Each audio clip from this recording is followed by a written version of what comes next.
Baseball and Whatever, with your host, Justin McAwee. Because I was on campus and I had to appear like I was one of the cool kids, I would put the Star Wars book inside one of my textbooks so it looked like I was just studying for class. All right, look, there's only one return, okay? And it ain't of the king, it's of the Jedi. Vincent Francis Jankowitz IV. I'm a glorified fact checker. Last I checked, the most runs in a game wins. Actually, I am a fact checker. And Greg Probst.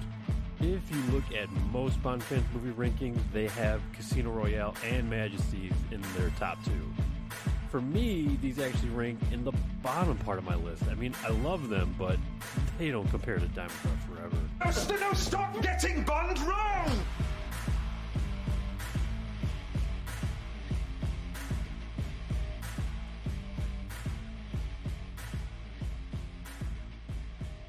What's up, everybody? Baseball and Whatever, episode 84. I'm Justin. There's Vinny. We have a wonderful episode for you guys. We got a little bit of baseball talk. There's not too much going on. Cubs Con is this week, or Cubs Convention. The White Sox added a drinking lounge. I don't know. Vinny can tell us about that. Trevor Bauer was reinstated. Maybe we'll hear some thoughts on that. And, yeah. I think that's about it. Otherwise, there's going to be a lot of football talk. If you're a Bears fan, we'll talk about Justin Fields. Is he the quarterback of the future? They got the first-round pick after Sunday's game.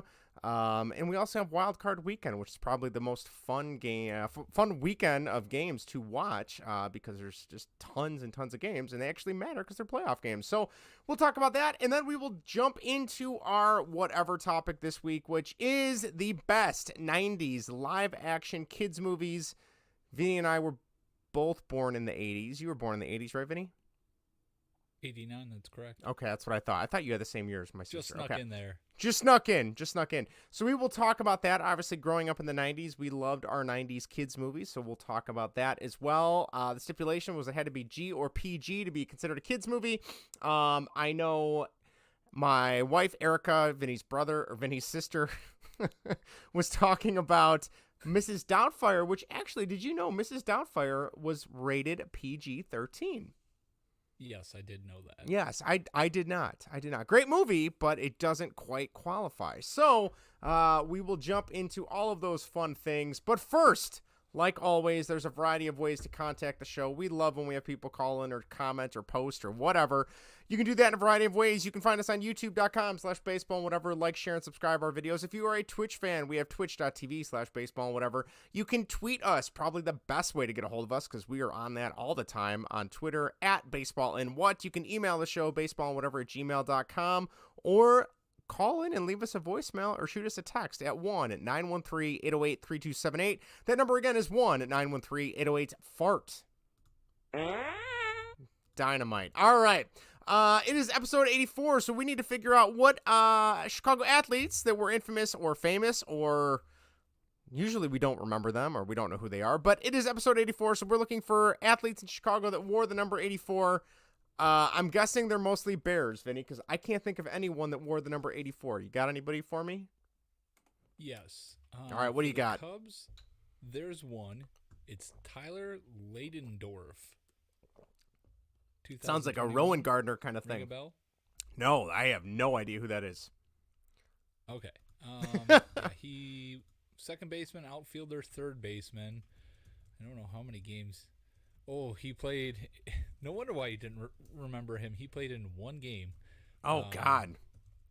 Yeah, one plate appearance, one at bat. Didn't do anything. So, yeah, not good. He's 33 years old when he made his appearance at the Cubs. So, well, I mean, that's kind of cool, I guess. Nothing against you for not remembering him. Okay, fair enough. I don't remember him either. Now, for the White Sox, you should. I mean. Oh, yes, this would be, who would this be? This would be, what's his name? Traded from the Cubs.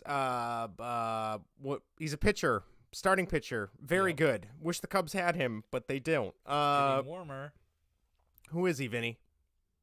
Dylan Cease. Dylan Cease, thank you. I kept wanting to say Gavin Floyd, and that is not right at all. So, not even close. Not even close. Never played for the Cubs at all, and wasn't number 84. No. Yes. But all right. On to the Bears. You got anybody you can think of? I know it would probably be a wide receiver. Let me think here. Let me think. Hold on. I'm still thinking. Not a lot of good ones. Oh, I had him on my fantasy team this year. Cordero Patterson. Yes. Yeah, he was probably the only good one. Although is he technically a running back? I guess technically he's a running now he's back a running now, back. right? Was he always a running back? Why am I thinking he was a wide receiver? I don't know. Bears He was didn't know how also to a use him. kick returner too, right? If I'm not mistaken. Yes, he was very good Okay. at kick returning. Yeah, he got me a lot of points this year. So Yeah, he's he's good doing as well. running back for Atlanta. yeah, he's doing good. So Let's see. We also have Marquise Goodwin, okay, yep. Ryan That's about- Griffin, tight end, I think. No, I don't know who that is. Don't remember him. Brandon Rideau, Okay. Nope. good hockey name there. It is. It's a good French name. Yes. Bobby Wade. Remember Bobby Wade? Bobby Wade. Yes, I do. He wasn't very good, if I'm not mistaken, right? No, he wasn't. Okay. Before that, a bunch of crap. Ron Morris, 87 to 92. That's one of the bigger names. No, I have no idea who that is. Oh, this one's. I'm gonna butcher this name. Brian Bashnagel. Yeah. No, I have no idea. Wide receiver. No. Played from, when did he play? 77 to 84. So I guess you wouldn't remember him. Right before they won the Super Bowl. Okay. Doesn't ring a bell. No, it And does then not. Bo Farrington would be the only other notable name. Bo Farrington? Yeah, I remember him. No, I don't remember him at all. Oh, I was gonna... You had me with that one, Who the Justin. hell is that guy? No clue. No clue. One-time NFL champ. Wide receiver. Oh, good for him. Good Yeah. for him. Okay. No, I have no That's idea about it. who that is. No, not a clue. Not a clue. Yep, that does it for the Bears. Let's see here. The Blackhawks did have one player. Okay. Can you guess that player? What year was it? 2019. Oh God, this is probably some rookie, I'm guessing. Yeah, I've never heard of the guy, so let's just put it that way. Okay. Hold on. Let me think here. Let me think. I remember thinking he was going to be decent, and he didn't do anything. Fortin? Something Fortin. That is correct. Is it job, Alex Justin. Fortin? Alexandra Fortin? Yeah. Fortin. Is Okay. it Fortin or 14? I couldn't tell you. I want to say they used to say yeah. Fortin, Well, but I could be You got wrong. it right, though. I'll give it to you. It's Well, close thank you. enough. Thank you. Yeah. Thank you. And that All does right. it. Wow. We're really, I feel like with the pitchers in Scraping the bottom of the particular, barrel. we're scraping the bottom of the barrel here. All right. Well, we do have one comment. This was from 2 weeks ago. I think, was it last week? They're all running together now. Last week. Last week we talked about, we had a really fun conversation about entrance music for closers. And Ryan, you can find him on Twitter at BaseballGuyRyan. He said, I would go with My Own Worst Enemy by Lit, and I'll just assume I'll blow the save. That is an awesome one. Also a great song. I know that Lit came up in our Musical Mayhem 3 episode, I believe, too, if I'm not mistaken. And I think you have to pick that song when you go with Lit. What else are you gonna do? You can't pick some other. That's their mainstay. So, all right. After that, I do have one. I guess this isn't really a hot take, but do you want me to share the results of our poll from whether or not which song of these would be better for a walkout for a closer? Because I have it right here. Oh, you have it. I have it. I have the results of the poll. I do. Oh, okay. Let's hear these results. All right. From the poll. If you didn't listen to last week's episode, you missed a lot. Miss a lot. So like I said, last week we talked about best closer entrance music for Major League Baseball. And I don't remember the name of the pitcher because really it doesn't matter. But one of the songs I said was the best was This closer came out to Beastie Boys' Paul Revere. Now, Paul Revere is a great... Hand, by the way. Brad Hand of the Cleveland... It was the Indians when he was on the team, right? I don't think he's on the Guardians now. I don't even know if he's in the league anymore, to be honest. So I advocated that this would be a great song. It's slow. It's weird. It's one of those songs that you could just walk out. You don't have to run. You don't have to be like Heath Bell, who would run in from the bullpen in L.A. and San Diego and then slide onto the pitcher's mound, which was still strange. I'm surprised he never hurt himself doing that. And that was up against, this was a song Vinny said would be good. This was never used by a closer, and I would argue probably will never be used by a closer. And that is Will You Be There, also known as the Free Willy song by Michael Jackson. And he's staring at me right now. Wait, what is it? It should have won? Is that what you said? Won. All right. Well, we had 36 votes on this poll, which was pretty good for us, I would say. And let me tell you, Vinny, Beastie Boys won handedly, 86.1% of the votes. Now, Vinny's going to say it's because I put the Beastie Boys on top, which maybe there's some psychology to that. Hold on, let me make my argument for myself. All right. First of all, you rigged it by putting Beastie Boys at the top. Second of all, you didn't even get the Michael Jackson song in there. It was all chopped up and it was all scrunched together. You take that up. Take that up with Elon Musk because I couldn't fit any more in there. Exactly. So what are people going to pick? The one word that doesn't make any sense that they're going to have to try to read, or the one that's first and it says Beastie Boys and they're like, "Oh, Beastie Boys, I'll pick that one." Yeah, all right. I don't even know what the second option was. Will you be there, Michael Jackson is what it says. All one word. Yes. Yeah. Now, I will say I do not like the way Twitter handles polls because A, it's very short amount of characters you can put in the box, and B, I would love to be able to put pictures and just have people vote by picture. That would make it so much easier. That would be but good. They don't do that. I'm not Elon. I don't know. He might have bigger fish to fry at this point. So there you go, 86 to 13. What we could have done was like it if you want this one, or retweet if you want that one. But then again, people might like it because it's easier instead of retweeting it. Yeah. I mean, or they might like it and retweet it. I think we're going to have to go door to door on this one. Yes. And we're going to have samples of the music to play for people. I'll take the West Coast, you take the East Coast, and I'll meet you in the middle. I mean, maybe right. Kansas City or something. Because if you say, I don't even remember I don't even know the title of the Michael Jackson one. I just know it's the Free Willy song. Exactly. If you say that to somebody, they'll have no idea. But if you're like, it's the Free Willy song, they'll be like, oh yeah, I almost wonder if I should have just so put much better than Paul Revere. I should have just put Free Willy by Michael Jackson, and maybe that would have been better for you. Yeah. It probably would have. All right. It probably would have won. Gotten all the votes. It probably would have. You're right. Well, I would say if you are a fan of baseball and music, I highly recommend go check that song. No, don't check out that song. It's not a good song. Check out that episode of our show because it was a lot of fun. All right. All right. Song too. It's a good song. You don't like the Free Michael Willy Jackson? Song? Yeah. It's okay. I don't know. I'm not a real big 90s Michael Jackson fan. I'm more of an 80s Michael Jackson fan. Give me Beat It. Oh, look out. Hey, I only listen to the vintage stuff. All right. Before all the trials. All right. Anyway, right around the time he was lighting his hair on fire, that's when I was into Michael Jackson. Actually, I wasn't born yet, so it doesn't matter. All right. Where are we at next? Hold on. I'm all out of sorts here. Oh, by the way, before I forget, I'm curious. People are going to have to write in and tell us what they did in their fantasy football. So I did not put this on the outline, but I have the trophy here.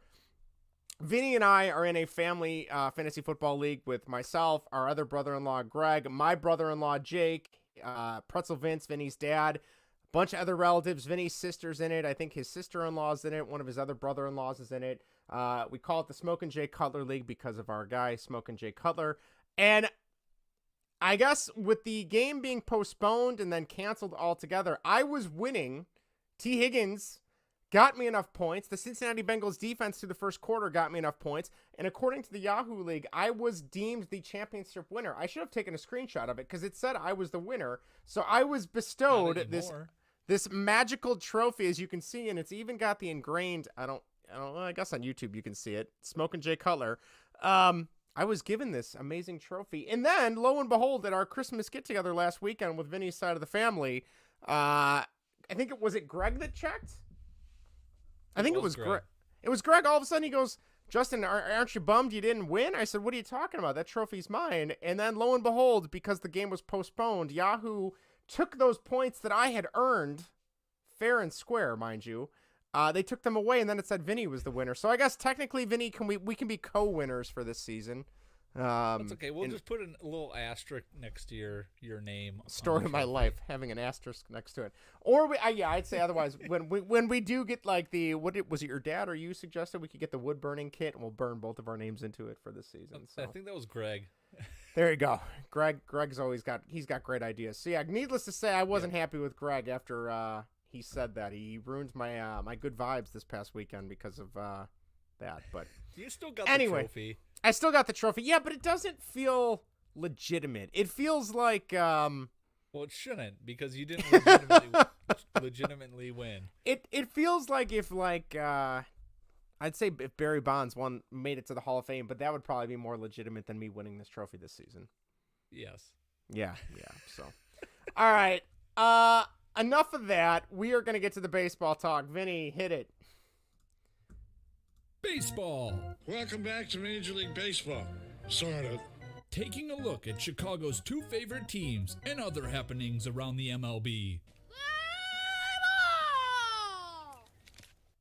All right. We got a small amount of baseball stuff for this week because honestly, I don't know. In terms of White Sox and Cubs, we don't have cooled down. The offseason has cooled down. There's a couple stories we can get to, and I just remembered the big one that happened the other day that I was all excited about because I called it. First off, though, the Cubs, since we're primarily Chicago, the Cubs convention is this weekend.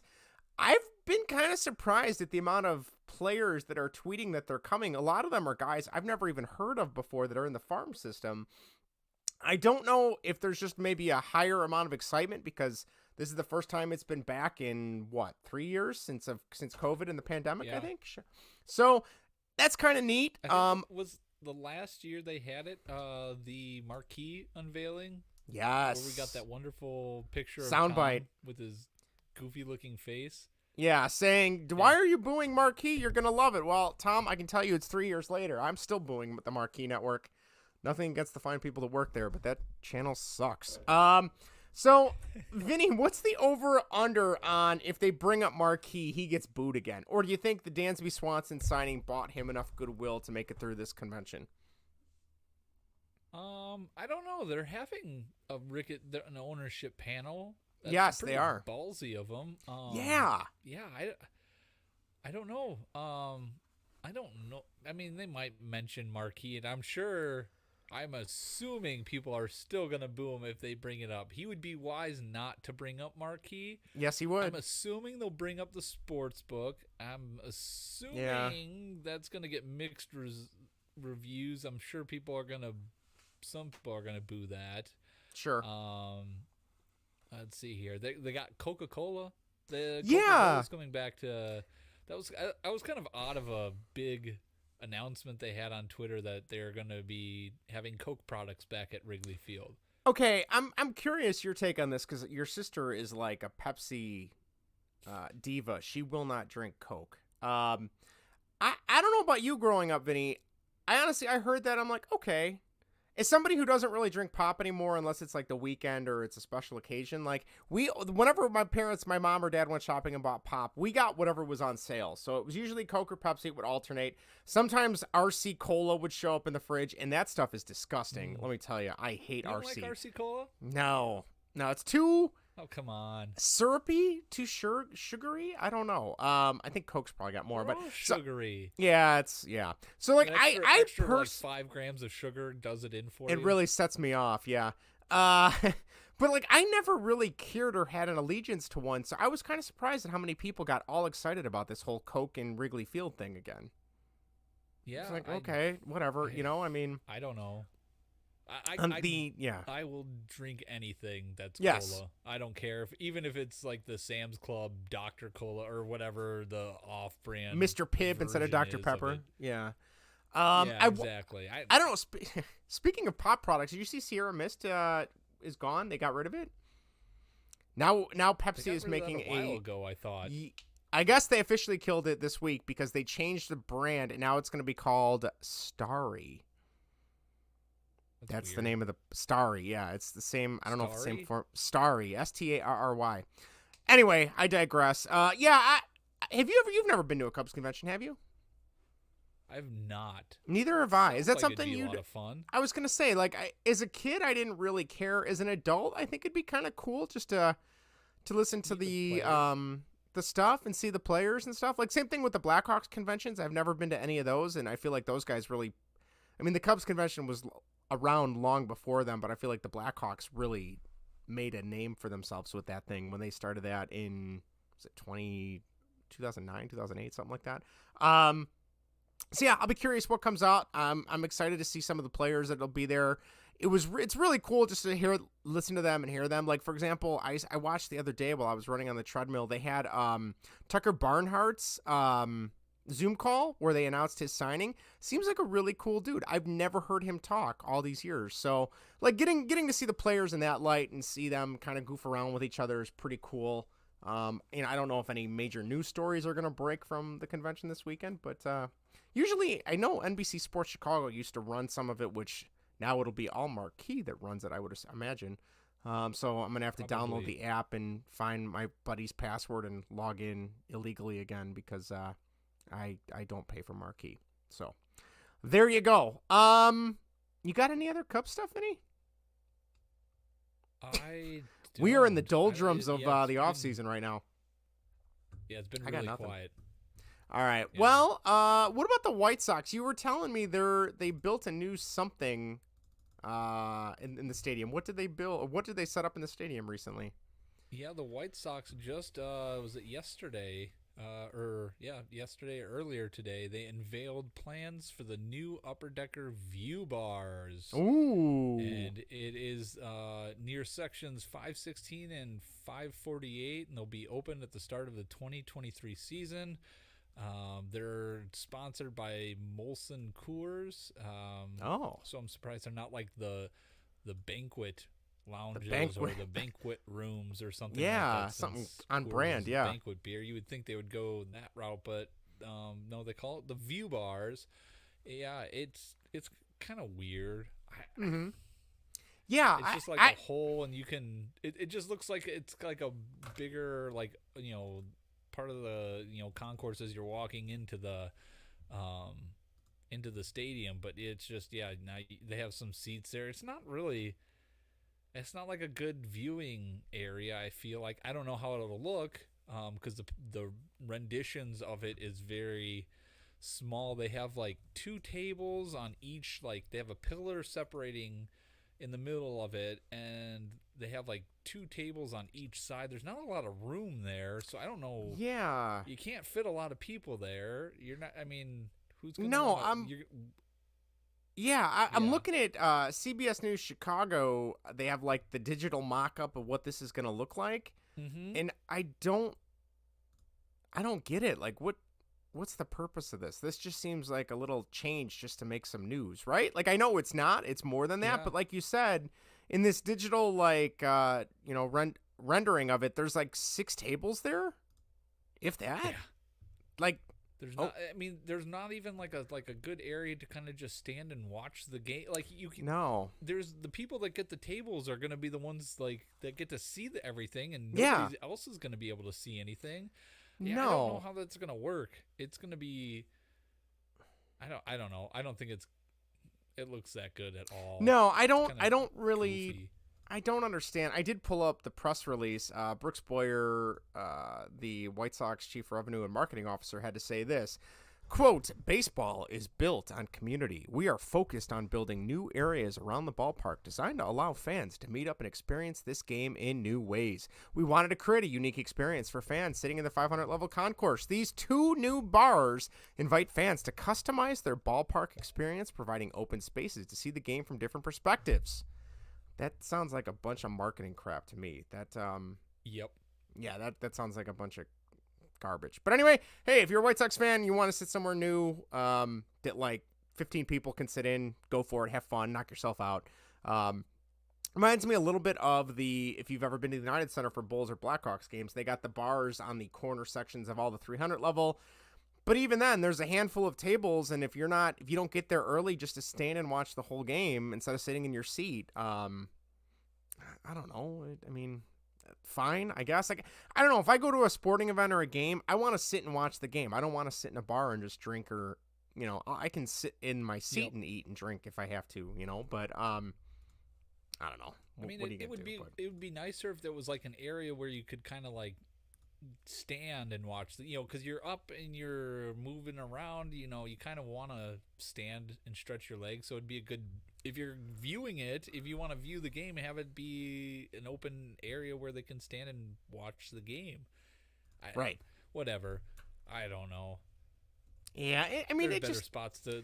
Yeah. It's a good place to watch the game. I don't know, the view bar. I feel like if I'm going to go to a bar area in a White Sox game, I'm going to try and get up into the fancy place up and out in right field where our buddy Chris, friend of the podcast, used to work. Like up in that, was it restaurant area? You know what I'm talking about? I don't know what you call it, but that's the place to be. I mean, at least it's nice and relaxed, air conditioned, and there's actually comfy seating up there. So anyway, I digress. Let's move on to just around the MLB. First off, and minor league baseball for that matter, I saw this today. I believe it was Ken Rosenthal tweeted this out, or maybe it was John Heyman. I can't remember which one.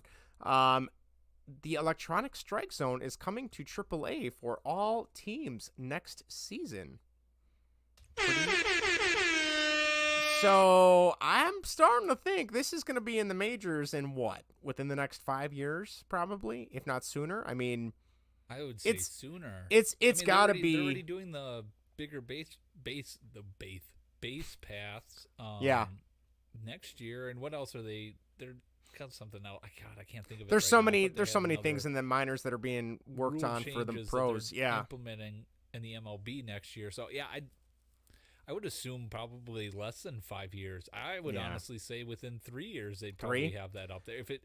It was working last year in I forgot what.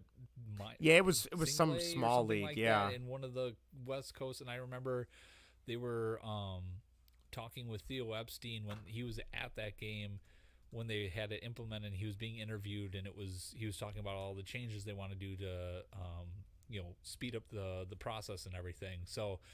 I would say within 3 years if everything goes well next year. The pitch clock's the other thing. That's right. Yes, that's what they're gonna have, because I went to a minor league game last year and they had the bigger base pass and the pitch clock. So I would assume if it's gonna be in AAA next year, if everything goes smoothly, that's gonna be here probably within 3 years. I would say. Yeah, I think it's gonna be a godsend. I think it's going to be a good thing. I think if you don't want to lose umpire jobs, I totally get that. So if that's the case, you still need somebody at home plate to make the calls for plays at the plate. I think that's fine. Just let them stand back there and do their thing. Check swings. You're gonna need them for that, stuff like that. So I don't think it's that big of a change. I saw a couple people on Twitter, which is a bad reference, but like, if they do this, I'm not watching baseball. Bullshit. Like, come on, give me a break. You won't even notice it. No, you won't notice it at all. Just like, excuse me, just like some of the other rule changes that have happened over time, right? Like the DH in the National League, which 20, 30 years ago that would have been blasphemy, but like, okay, as a kid, I was like, the sanctity of the National League, and there's so much extra. You really got to plan your moves of ahead, and it's like a game of chess because, if the pitcher's coming up to bat, do you do the double switch? And then now as an adult, it's like, I don't want to see somebody who can't hit a ball just don't let them bat, right? So I don't know. I think it'll be fine. I think it's a good thing. On a more negative, go ahead. What were you gonna say? The other rule change I just thought of when we were talking about the NL and the banning of the shift. That's going to be implemented next year. I can't believe I forgot about that. I don't know. I don't know where. I'm curious. I don't remember if we've ever talked about this. Like, for the longest time was against it because it made me so angry that these guys can learn to hit the other way. But if the shift has been around for what 15, 20 years now, almost at this point, I feel like it was John. Longer than that. Was it longer? Evidence of photos of Ted Williams being shifted against. Okay, so like for the longest time, I was like, you know what, these players need to adjust. Okay, well, in particular, last 20 years, I feel like when it's been the most noticeable, the players are not adjusting. So yes, that's on them. But all right, well, it's making for the game to become extra boring, in my opinion. So you know what, that's fine. Let it go back to. You got to stay on your side of second base. I think that's fine. I think that's good, and it's going to provide more offense. It's also going to highlight some of the second base and shortstops that are really good fielding, more so than normal, I think, too. That's why I know the Cubs are going with such a big defensive approach with Dansby Swanson and Nico Horner now up the middle. So I think out of all of them, I'm really excited for that. I think that'll be a great way to make some offense. Also makes the game longer, which goes against what Rob Manfred's trying to do, so who the hell knows how that's going to work. But it might make the game more exciting, which means the time, the time you're putting in isn't going to be so bad because there's a lot of stuff happening. You know what I mean? So, yep. I don't know. Any other? I agree with that. Am I missing it? Yeah. Okay. Well, good. I'm glad. No. Yeah. One. I don't know. I would say this is a negative. Is Jackass. Pitcher Trevor Bauer has been reinstated and then was promptly released by the Dodgers. So, Vinny, A, do you think he should have been reinstated? And B, do you think he'll pick up with some other team, or you think he is persona non grata at this point? If MLB felt that he should be reinstated, then that's fine. They were the ones that handed him the suspension. They did their investigation and suspended him. If they wanted to reduce that and let him back in, okay. Everybody deserves a second chance. Sure. Is he going to find a spot on a team somewhere? Probably.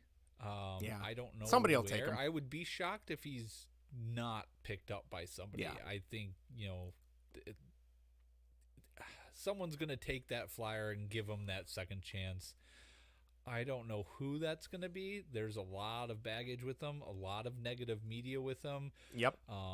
Although there's a lot of people out there in the Twitter sphere that are perfectly fine with him coming back, and even Cubs and White Sox say that he should be signed. They should, both teams should sign, go after him because he's a top of the rotation guy. Sure. And he wasn't convicted, blah, blah, blah, blah, blah. Although conviction and actually being guilty, that's two different things in the court of law. We don't need to get into that. No. But getting back to the baseball part of it, when people say that he was a top of the rotation guy, it drives me nuts because he was cheating with Spider Tack that entire time. When he had his Cy Young Award winning year, he was cheating. He was cheating into the season after. Then he was suspended. Then they said that while they were working up to banning sticky substances, you don't know how he's going to pitch. He wasn't that good with Cleveland, and he started cheating after he got traded with Cincinnati, I think, that year. Okay. And so, yeah, if you think that this guy is going to be an ace after not pitching for over an entire year and not being able to use his sticky substance, I think you're going to be surprised. But who knows? Who am I to say that he's going to be garbage? I don't know. I don't think he's worth the risk, even money wise, not being a lot. I don't think that baggage, and you don't know how he's going to pitch, is worth it for either team, really. I mean, I mean, I think you're right, as much as it pains me to say it, because he just seems like a complete scumbag. And that's just my opinion. I don't have anything to back that up besides, his media availability his and past. his past. Yeah. Yes. Do people deserve a second chance? Yes. Now, if he comes back, I'll be honest, I don't want him anywhere near the Cubs just because he seems like a complete nutcase. And this is prior to all these stories. He was always a little, I never liked him before. No, just seemed like, march to the beat of a different drummer is being kind, I think. He seemed childish. Yes. Very immature. So like I when feel he like threw the baseball into center field. Yeah, that was not a good look. But okay, so personally, I wouldn't want him anywhere near my team. Now, if a team does take a flyer on him, like you said, and maybe he'll go to Pittsburgh and just rot there. But say he signs with somebody. Now, if something else comes to light or another instance of, the harassment and allegations and assault comes up, okay, well, you had your second chance. You shouldn't be anywhere near baseball now, in my opinion. That's just me. Yep. And I hope to God that doesn't happen. But fool me once, shame on you. Fool me twice, shame on me. I can't remember how Michael Scott says. Fool me twice, strike three. Strike I three. believe. Yes. Yep. So yeah, I don't know. And I think you nailed it. I completely forgot. We did a whole podcast episode in the very beginning all about the Spider Tech situation, which seems like an eternity ago at this point. Yeah. That was like episode 20, maybe. I don't know. Anyway, something like that. Yeah, I don't know. I don't want him near the Cubs. If I'm a White Sox fan, granted they need pitching. I just saw what's his name? Went to Florida. He's not going to be a White Sox next year. Johnny Cueto. Thank you. I'm having a hard time with names lately. Johnny Cueto's out, and he was a savior last year for the White Sox. So yeah. I could see, not Rick Hahn, but Jerry Reinsdorf doesn't have the best gauge of good character guys, as we saw the last 2 years with their manager.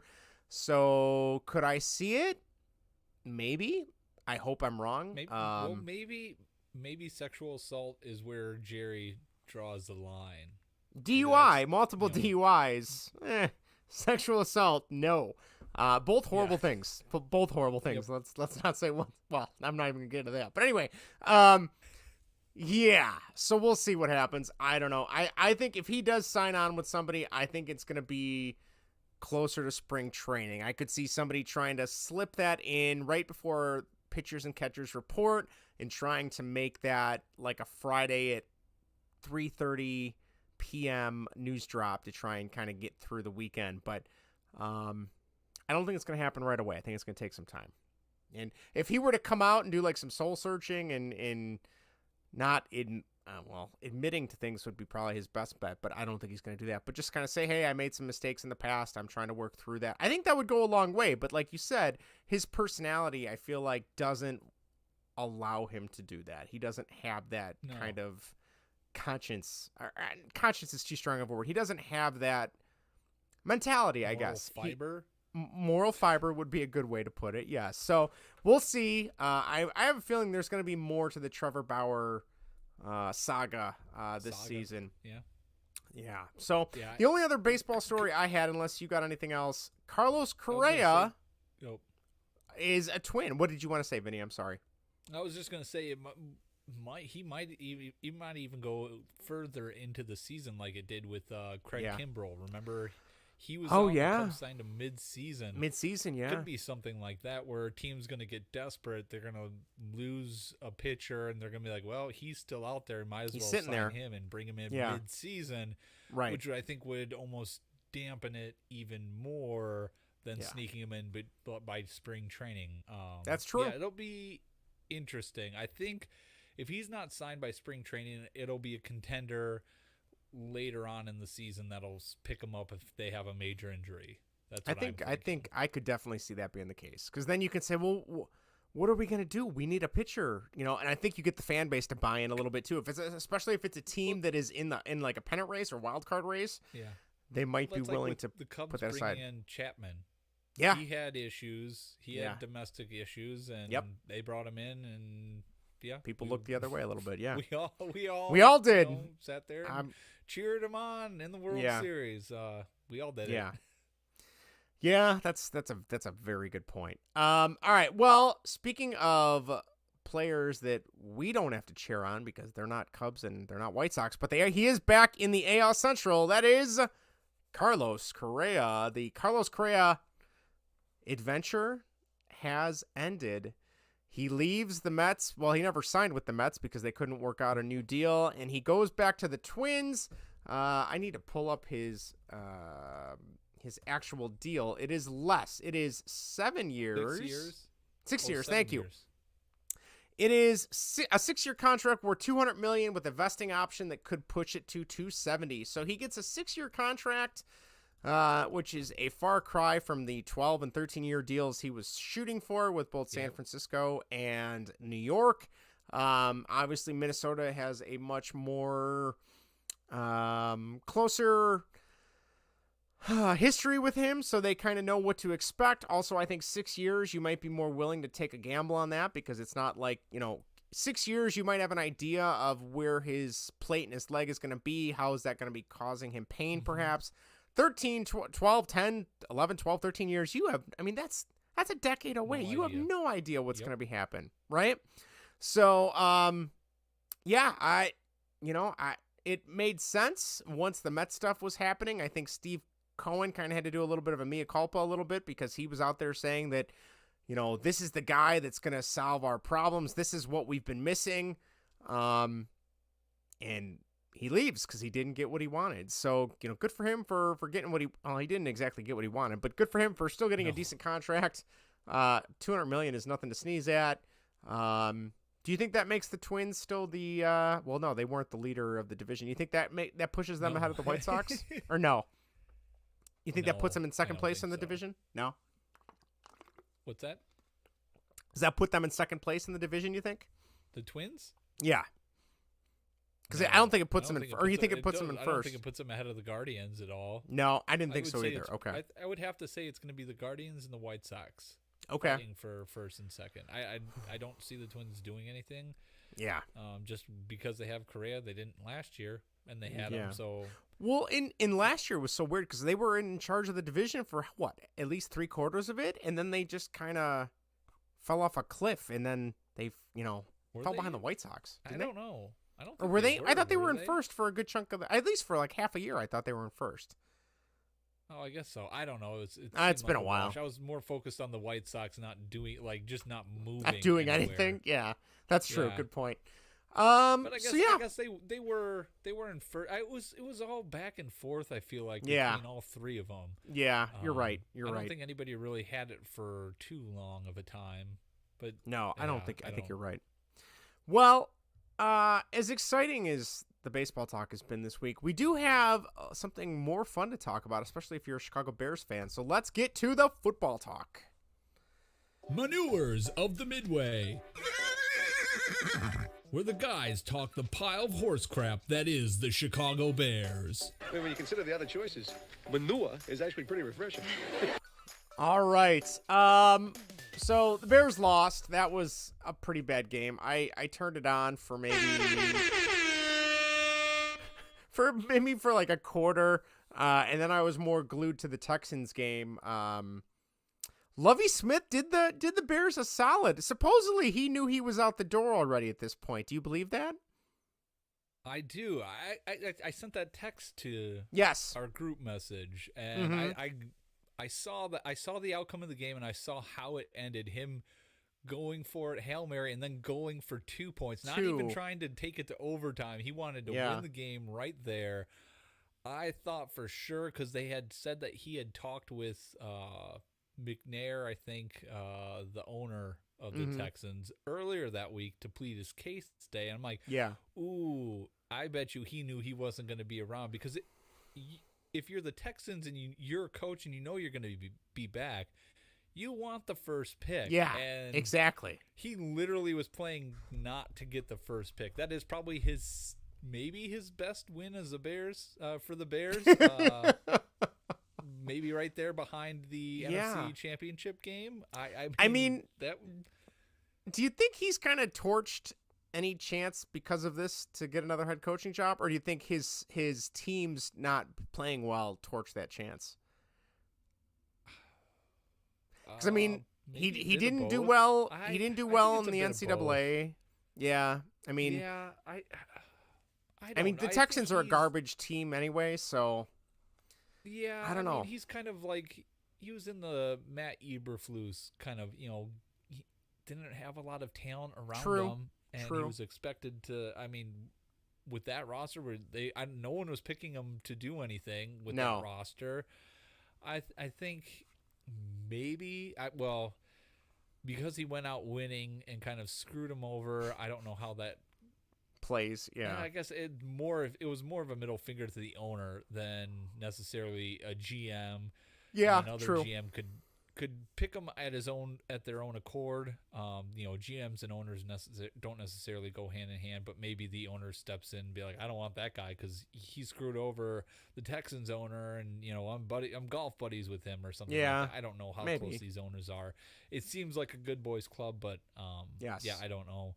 So I don't think he's going to get another head coaching job just because it just seems like he's kind of done as a head coach. Like he had his time in Tampa, went to Illinois, didn't do well there, and I mean, granted, he didn't have the greatest teams at Tampa and the Texans, but I mean, I don't know. I think Lovey's probably best suited as a coordinator going forward. I could see him still signing on somewhere as a DC. I think there's a possibility there.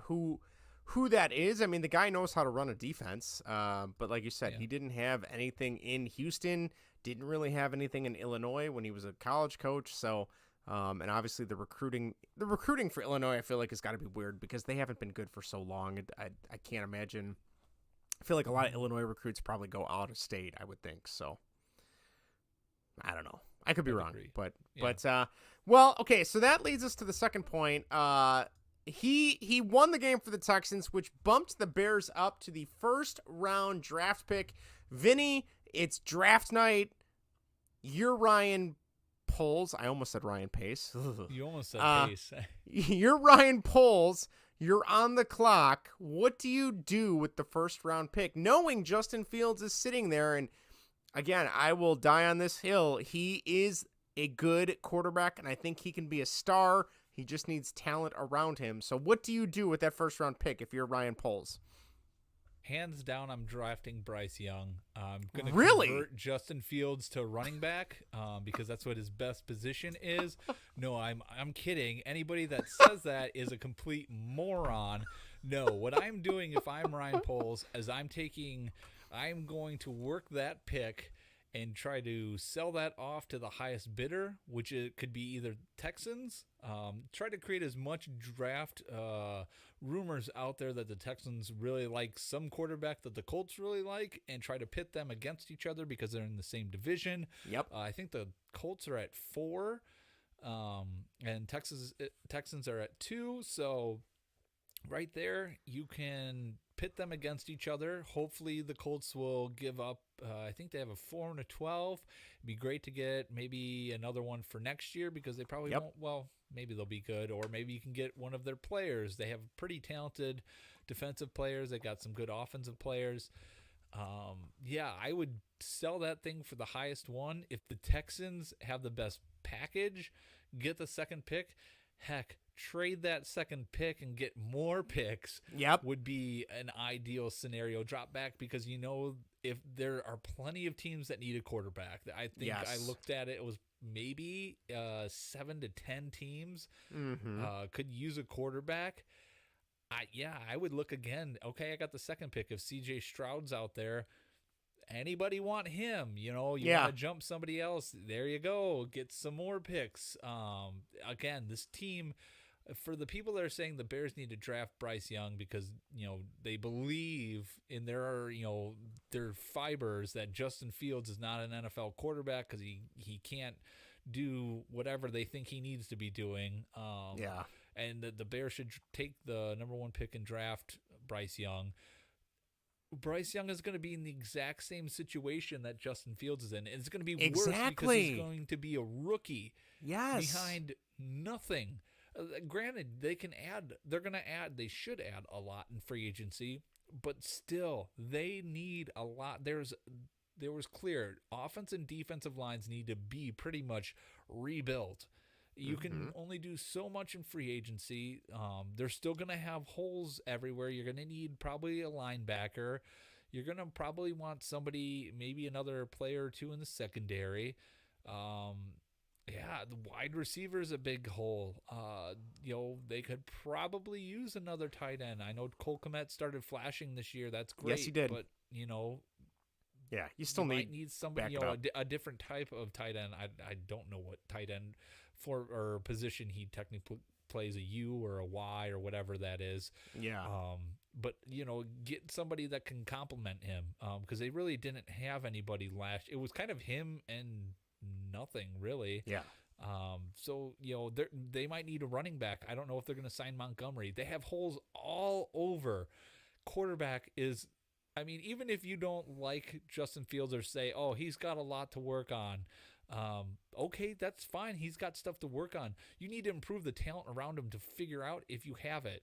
And because you have so many holes other places, drafting a quarterback should be at the bottom of your list, because he is, I think his at worst, he's going to be an Andy Dalton type of good level. That's like his floor is good. Like he'll be a franchise quote unquote quarterback to build around, not the guy that can carry you to the Super Bowl, but he'll be good enough to put up decent numbers. That's, I think, probably his floor. I think we've seen enough from him to know that his ceiling is above and beyond. Can be that elite franchise quarterback, whether it's a Hall of Famer, I don't know. Sure. But, he could get injured and stuff, but I think he's good enough where that potential's there. That's something you want to keep going with. Why? And again, we talked about it last week. Why would Ryan Poles be stupid enough to start his GM clock and get, especially with the new president coming in? Yes. So again, there's a lot of stuff that, there's no way they're going to take. I hope not. If Bryce Young, I'll be honest. If they do, I listened to a bunch of, God, I feel like that's all sports radio talks about is the Bears. I'm so exhausted of Bears talk already, and this is gonna go on for like another 4 months. It's just starting. They had some people on, pundits and talking heads from different networks come on, and it just seemed like I don't. One of the talking points for them to get Bryce Young was like, oh, well, it resets the clock, and now you have 3 years of his entry-level deal where Justin Fields only has 1 year left, and now you're going to have to pay him. But that's the whole point. You have money because you have the largest amount of free cap space now. And why, like you said, I've thought about this too. Like, okay, Russell Wilson, when the Bears were trying to trade for him, granted, he wasn't good in Denver this year, but I don't think that was all his fault either. He could have come here and he would have played the same because he had no one around him. He had garbage in front of him, behind him, to the side. Everywhere you look, he would have looked like crap. You could take, even if the Bears had drafted Patrick Mahomes, I would argue Patrick Mahomes would not be as good as he is in Kansas City if you plucked him and put him in Justin Fields' spot this season. He would probably still be good, similar to what Justin Fields did, better, obviously, but he's not going to be this future Hall of Famer because he's got no help. So it's so infuriating. I'm gonna make a big swing here, Vinny. If they trade Justin Fields and start all over, I might have to renounce my Bears fandom. That's bold.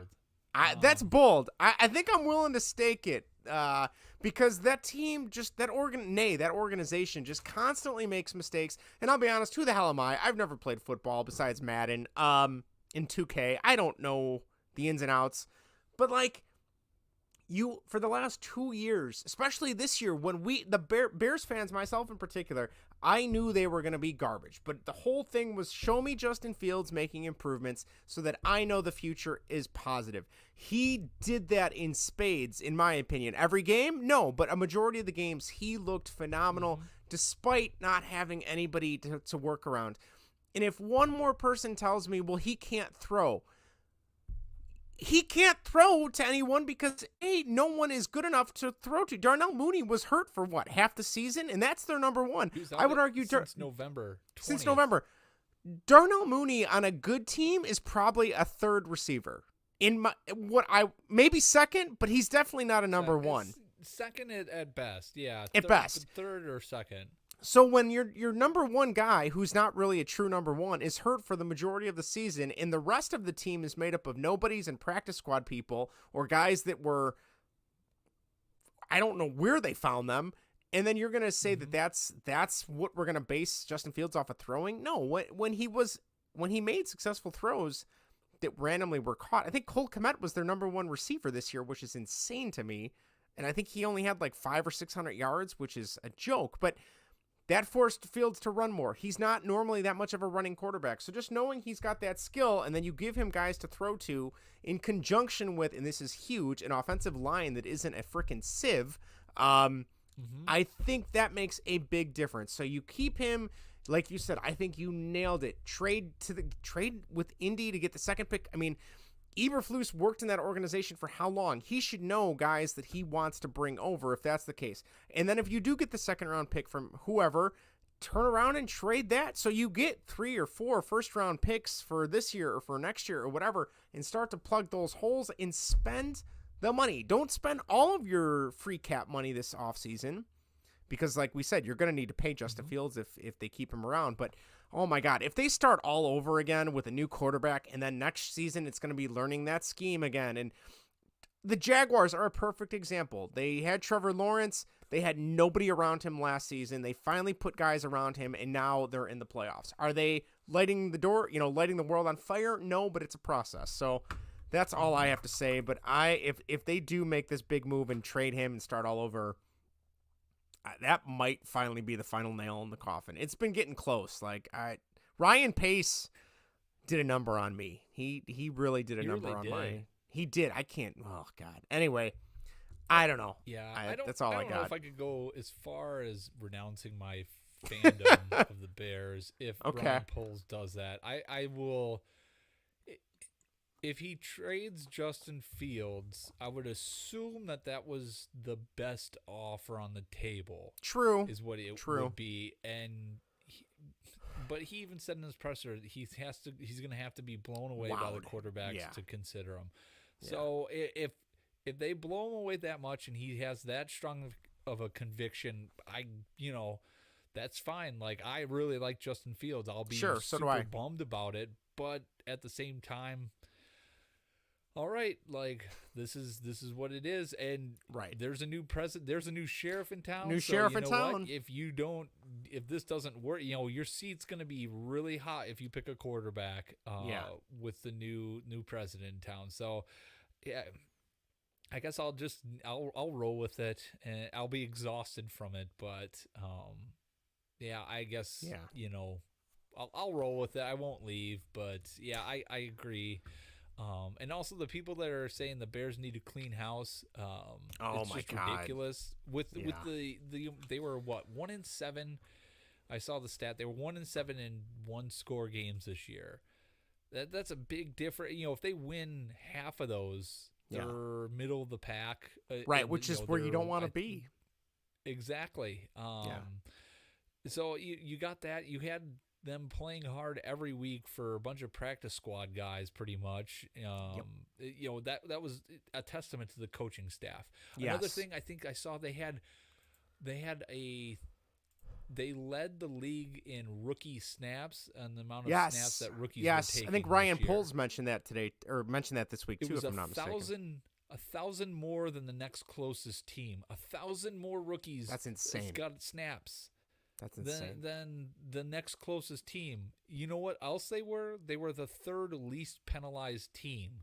That's They excellent. averaged 4.7 penalties per game. Atlanta was the least penalized per game team at 4. The Bears were, looking at their difference from last year, they were 6.2 penalties per game. So they dropped 1.5, which the difference is the third largest difference in Wow. the least amount of difference in gap of the penalties from one year to the next. That's excellent. Yeah, and I think the Chargers led. They were two less penalties per game than the year before, but the Bears had less technically penalty. They were at 4.8 penalties per game this year, and Chicago's at 4.7. So Chicago technically beat them because they had less penalties and almost I think a half penalty difference between Chargers. But I mean, that's a testament to coaching, and I think they had only one. I think I heard that on the radio. They had one unsportsmanlike conduct penalty against them this year.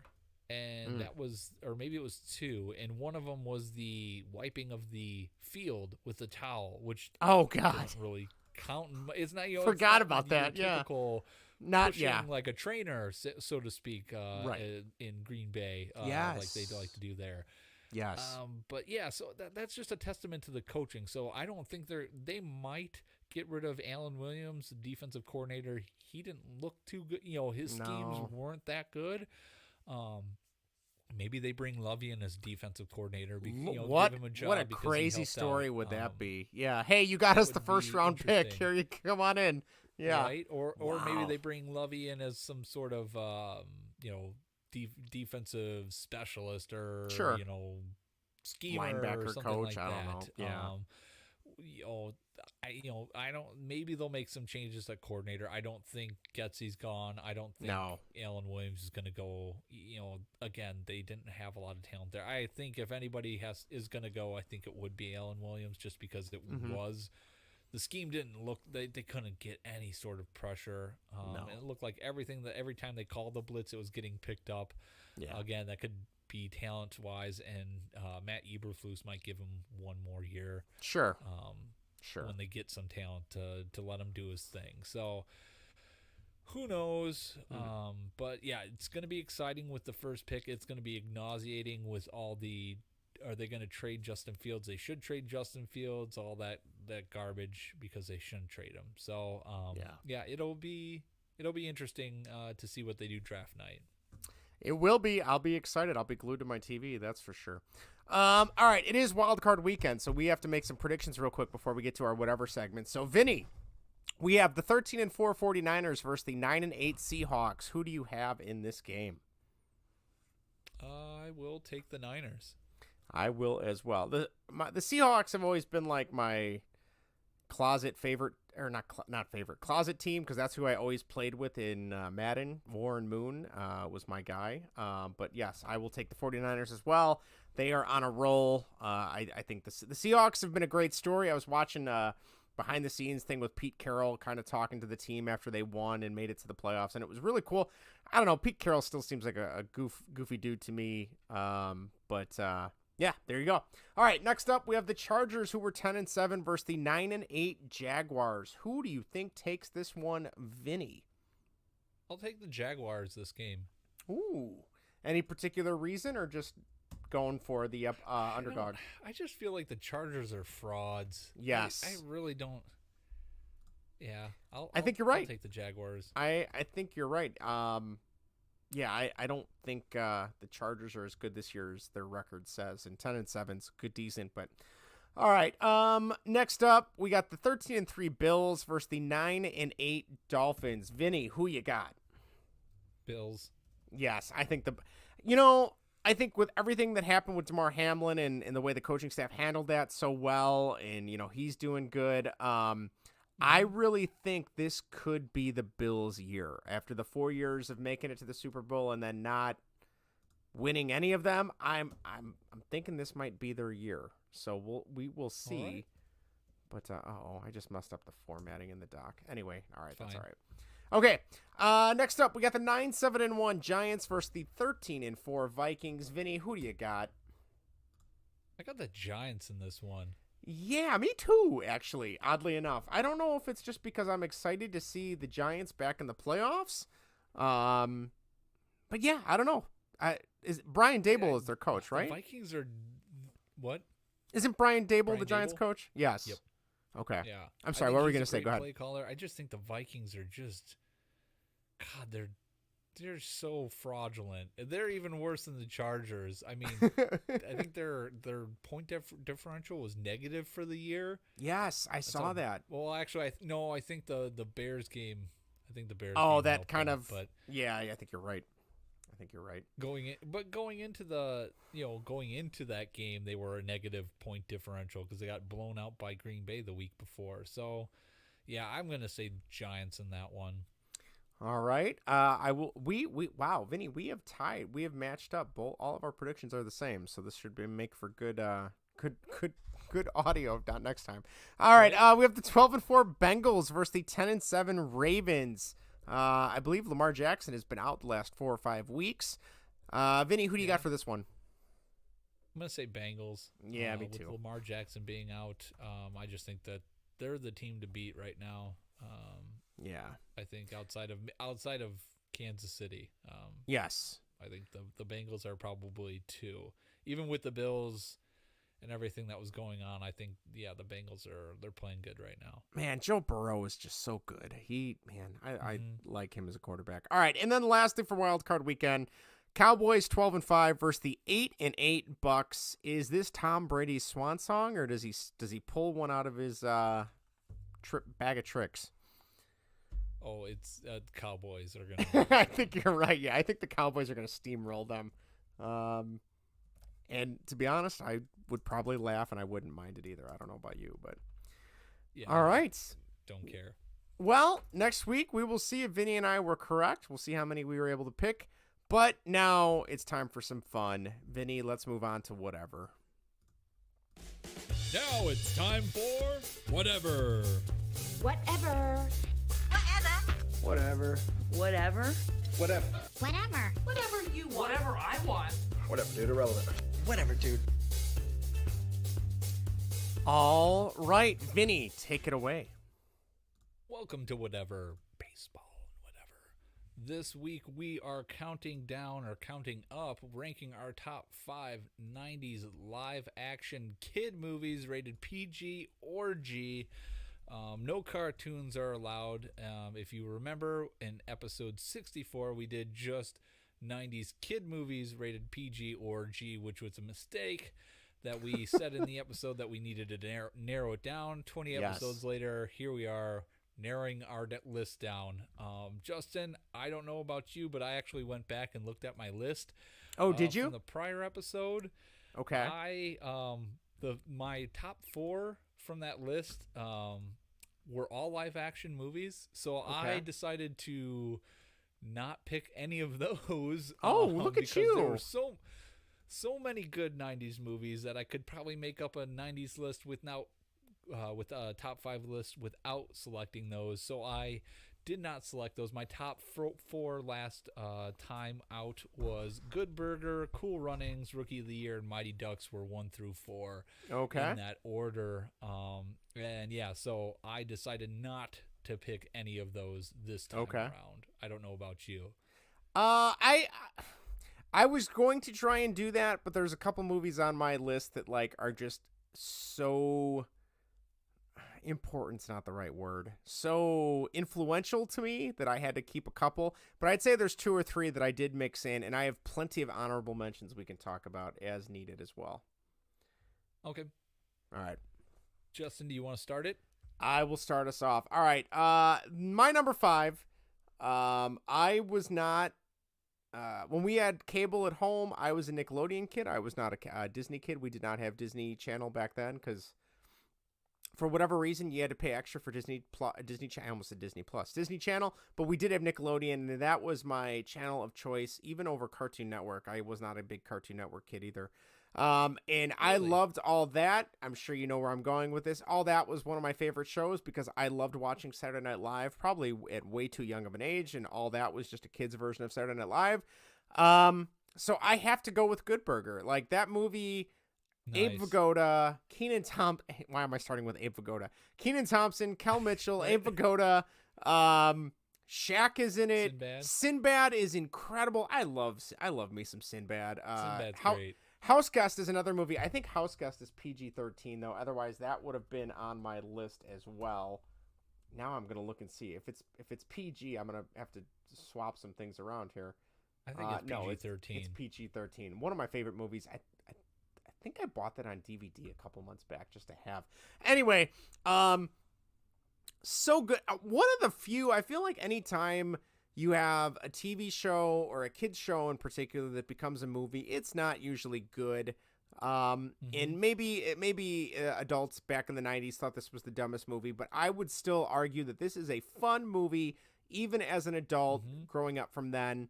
The burger car fighting with Mondo Burger next door because they're putting, what would you call it? I don't remember what the chemical was that they're putting in the burgers to make them grow larger. Trianthethol? Trianthethol, that's right. Well done, right? Vinny. Something like that's that. right, yeah. Yeah. And then the fact that they sneak into Good Burger and try and put, I believe they call it shark poison in the shark food. Poison. Yes, you're which right. It just seems like such a weird pull sauce. in Ed sauce. Yes. I just, it's such a good movie. Like, it's so silly. And supposedly they're working on some type of sequel or something. Cal Mitchell and Kenan Thompson have been very coy about it. A couple months ago, they talked about it. They had an SNL skit recently that was them at Good Burger, and Cal Mitchell came back and kind of reprised his role as Ed for like a brief 2 or 3 minutes. It was very short. And then something came out a couple weeks later after that. They're like, yeah, we think Good Burger fans are going to be really excited for what we've got cooked up for them. So most people have taken that as some type of sequel. I don't know if there's a market for a sequel. I don't know how many people our age are going to get to go see a Good Burger sequel, but maybe if they have kids, they'll bring them. Yeah. But that is why that is my number 5. That is a movie that even when it's on today, I will leave it on. I think they call those remote droppers, where you just leave it on and let it play. That is a movie I will let play, even if I'm not watching it, just having it in the background, because it's just fun. So there you go. Nice. Yep. Yeah. I mean, that was number 1 on my list last time. That is a great movie. Yes. The Ed in the shake machine. Yes. When he's trying to fix it. That's me doing my best Ed impersonation. Strawberry jacuzzi. Whoa! Yeah, exactly. I love that. I always wanted to know what Ed's sauce was. Like, yes. It looked really good. I'm it sure looks it was just really Thousand good. Island dressing. Yes. Yeah. But yeah, I always loved that. That was great. Yeah, Sinbad was hilarious in that movie. The Mondo burgers, everything you said was great. I love, and I think movie. I used it as a gift for one of the Twitter posts this week for this topic, and it was when I think it's Kenan Thompson's character is having him sign the contract about he's going to make so much money, percentage of money off of Ed's sauce. Yeah. Yes, to help him. Yes, and Ed's reading through the contract and goes, Oh, I know some of these words. Yes, okay. Yes. Like, trying to sound as smart as he can, but clearly he's not the brightest crayon in the box, but still a good guy. So, yes, that's my number 5 best '90s kids movie. There you go. Nice. Yeah. And who is when they go to the insane asylum? Who is the George Clinton? That's it. George Clinton's in it. Yes. Yes. That was It was kind of like a One Who Flew Over the Cuckoo's Nest type of their rendition. It really is, and I never even thought of it that way. He is still alive. He is 81, which, wow, he is a lot younger than I thought he was in the movie. But, yeah, that dance scene just comes out I feel like it comes out of nowhere. It's like, Ed being Ed, and then Kenan Thompson's getting the guards to dance, and then they have to be thrown through the window, the reinforced glass to... Well, I think the insane asylum was called Demented Hills, I believe is what it was called. I think so, right? And then there's the car chase with the security, and they're in the ice cream machine, and Ed's throwing ice cream at the security car, chasing them, and I could go on and on. So there you go. Yep, that's great. All right, what about you, Vinny? My number 5 is a Sinbad movie as well. Ooh. It is First Kid. I don't know if you remember that one. Sinbad is a Secret Service agent, and God, I'm trying to remember how the movie started and why and what. I think he was just had a desk job, and then he thought he was trying to work his way up to be guarding the president. Okay.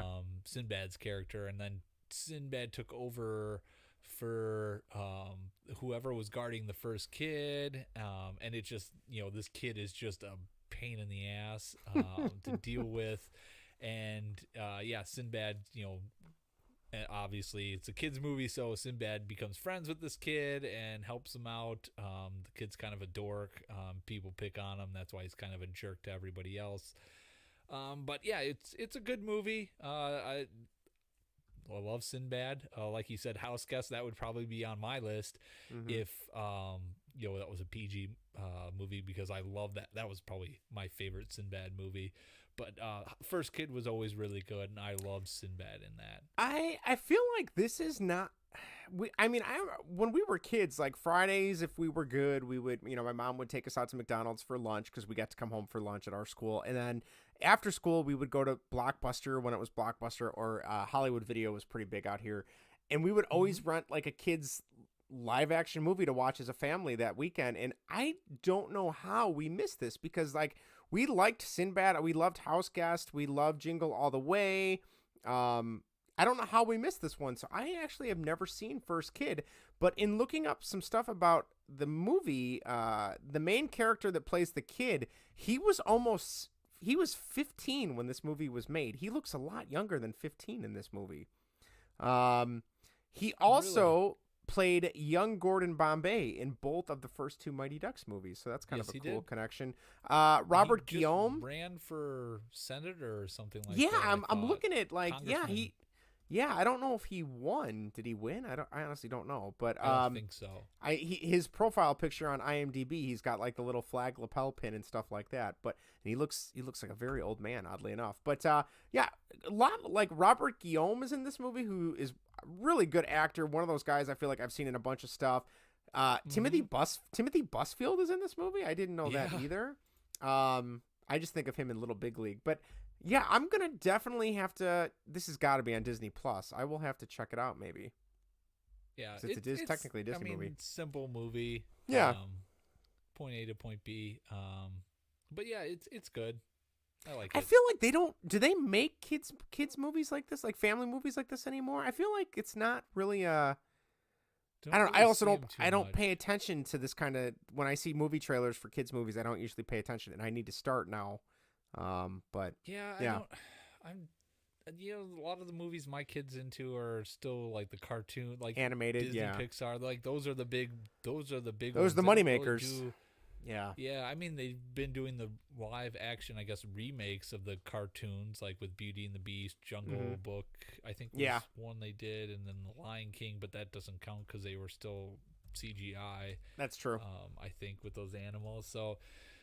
Yeah, haven't really seen a lot of this type of movie anymore, or anything that's coming out like that recently. Right. So yeah. All right. Well, Justin, what's your number 4? My number 4. I can't remember if this. I don't think this was on my list before. This is another movie that. Anytime it's on, I'm going to sit and watch the whole damn thing. And I know it's on Disney Plus, and I'll be honest, I've sat and watched it on Disney Plus prior to having a child when I had free time. Man, those were the days. Anyway, my number 4, Ben Stiller is in this. He's probably the most famous person. Paul Feig, Kenan Thompson's in this as well, as is Aaron Schwartz, who was in Mighty Ducks. Judd Apatow helped write it along with Stephen Brill, who was the writer, and I don't know if he was the director of Mighty Ducks, but he's the director of this as well. And that is Heavyweights from 1995. I love this movie. The box art of all the kids carrying this giant hot dog, like, just cracked me up as a kid in the videos in Blockbuster. Holy cow, like, just the premise, oh, you're going to go to summer camp. Oh, there's all this cool stuff, but it's also a fat kid camp. And then Ben Stiller comes in, Tony Perkis buys it. I still remember one of the PlayStation 2 games, SOCOM, that I used to play with my buddies. One of the guys on our squad that we had, his username was Tony Perkis. And I never understood who the hell he was referencing until he's like, it's from that Heavyweights movie, right? And I felt like such an idiot that I didn't get that. Oh my gosh. I know, but just just them hiding the food in everywhere. Sean Weiss's character, I believe he's the one that, like, they take him away, and then they find out he just got sent home for a little while, I believe, or something. I can't remember the logistics of that, but Yeah, Paul Feig is awesome in this movie. He's a pretty famous writer and director now. He was also from Kids in the Hall.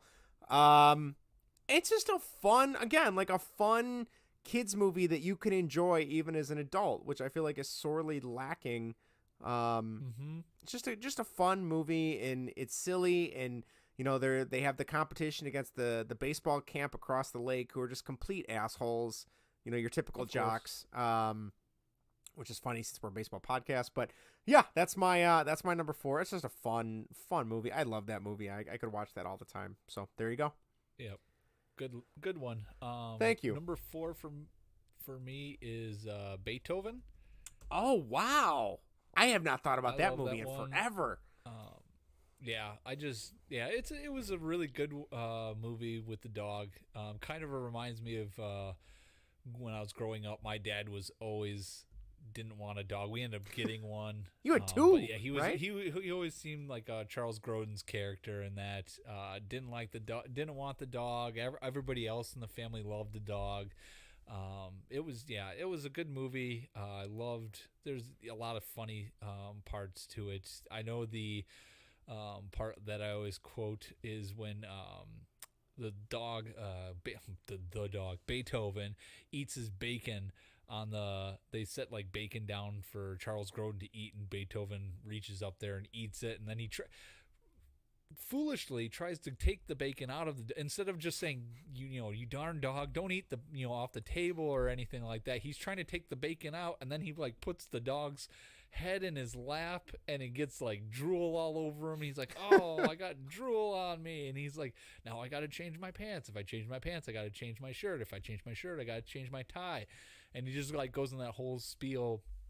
I use that line every once in a while when I'm helping the kids out in the morning, and I get like food on me or something like that, and I'm like, oh, I guess I got to change my shirt. If I change my shirt, I got to change my good. If I change my pants, I got to change my socks. So it's quotable movie. There's a lot of good big names in that. David Duchovny's in that. And I was at the age when that movie came out. I'm like, oh, that's Mulder. Like, what's he doing in this type of thing? I had no idea he was even in that. Holy cow! You didn't? Wow. You don't? No, I didn't watch X-Files until I think your sister and I did like a binge watching where we watched like 7 or 8 seasons of X-Files every night after dinner, and that probably was like 2 or 3, 4 or 5 years ago. So I never watched. I did not really know who David Duchovny was until I think I saw him in the movie Evolution in like 2001, which that was horrible. It was a horrible movie, by the way. I know I saw Beethoven. Wasn't that bad. I remember it being kind of stupid. Was it stupid? It was stupid, but it was. Okay. I mean, it was supposed to be stupid. That's one that I need to go back, because that was also, again, that was before I watched X-Files, and I love X-Files. Yeah. I don't know how I missed out on that, but I remember. I know we rented Beethoven as kids. I know we watched it, but short of knowing that Charles Grodin is in it, which according to Mac on It's Always Sunny, he's a lovable curmudgeon. I think is the exact line. And short of Beethoven being the dog, the Saint Bernard, I could not tell you anything about that movie besides those 2 things. That's all I remember. There's a lot of big names in that. Stanley Tucci's in it. Wow. Yeah. Oliver Platt. Okay. Yeah. They're like the goons. Yes. David Duchovny's in it. Joseph Gordon-Levitt's in that movie. Really? Holy cow. He plays this one of all the went students. over my head. Okay. Yeah. Well, he didn't have a big role, so. And as somebody, I love Third Rock from the Sun, so I might need to go back and watch this now. So. And then, well, he didn't have a big. No, I know, but still, just to see him, yeah. But then Patricia Heaton's in it as well. Is she the mom, or what is she?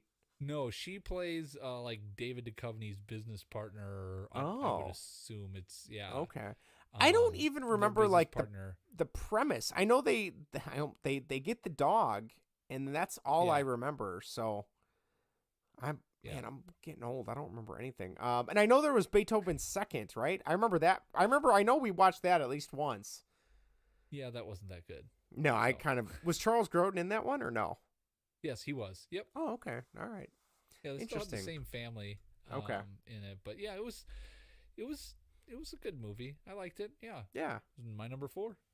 All right. Very cool. All right. My number 3, Feel the rhythm, feel the rhyme. Come on, Jamaica, it's bobsled time. That is my number 3. Cool Runnings. Another movie, I'm not going to lie, I somehow never saw until I was probably in high school or college. I never saw it as a kid.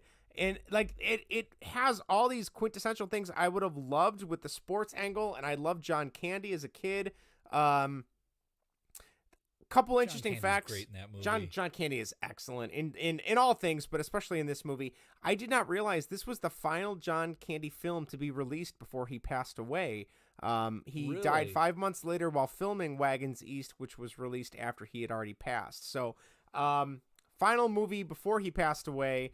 It was the highest grossing movie at the time for Disney Pictures, which is insane. That's awesome. Wow. Denzel Washington turned down the role to play Doris Bannock, and Eddie Murphy turned down the role to play Sanka, which really? I could not see Eddie Murphy as Sanka. Could you see him as Sanka? I just don't see it. No. Well, apparently he didn't like the pay that was offered, so he turned it down. But I could see him be.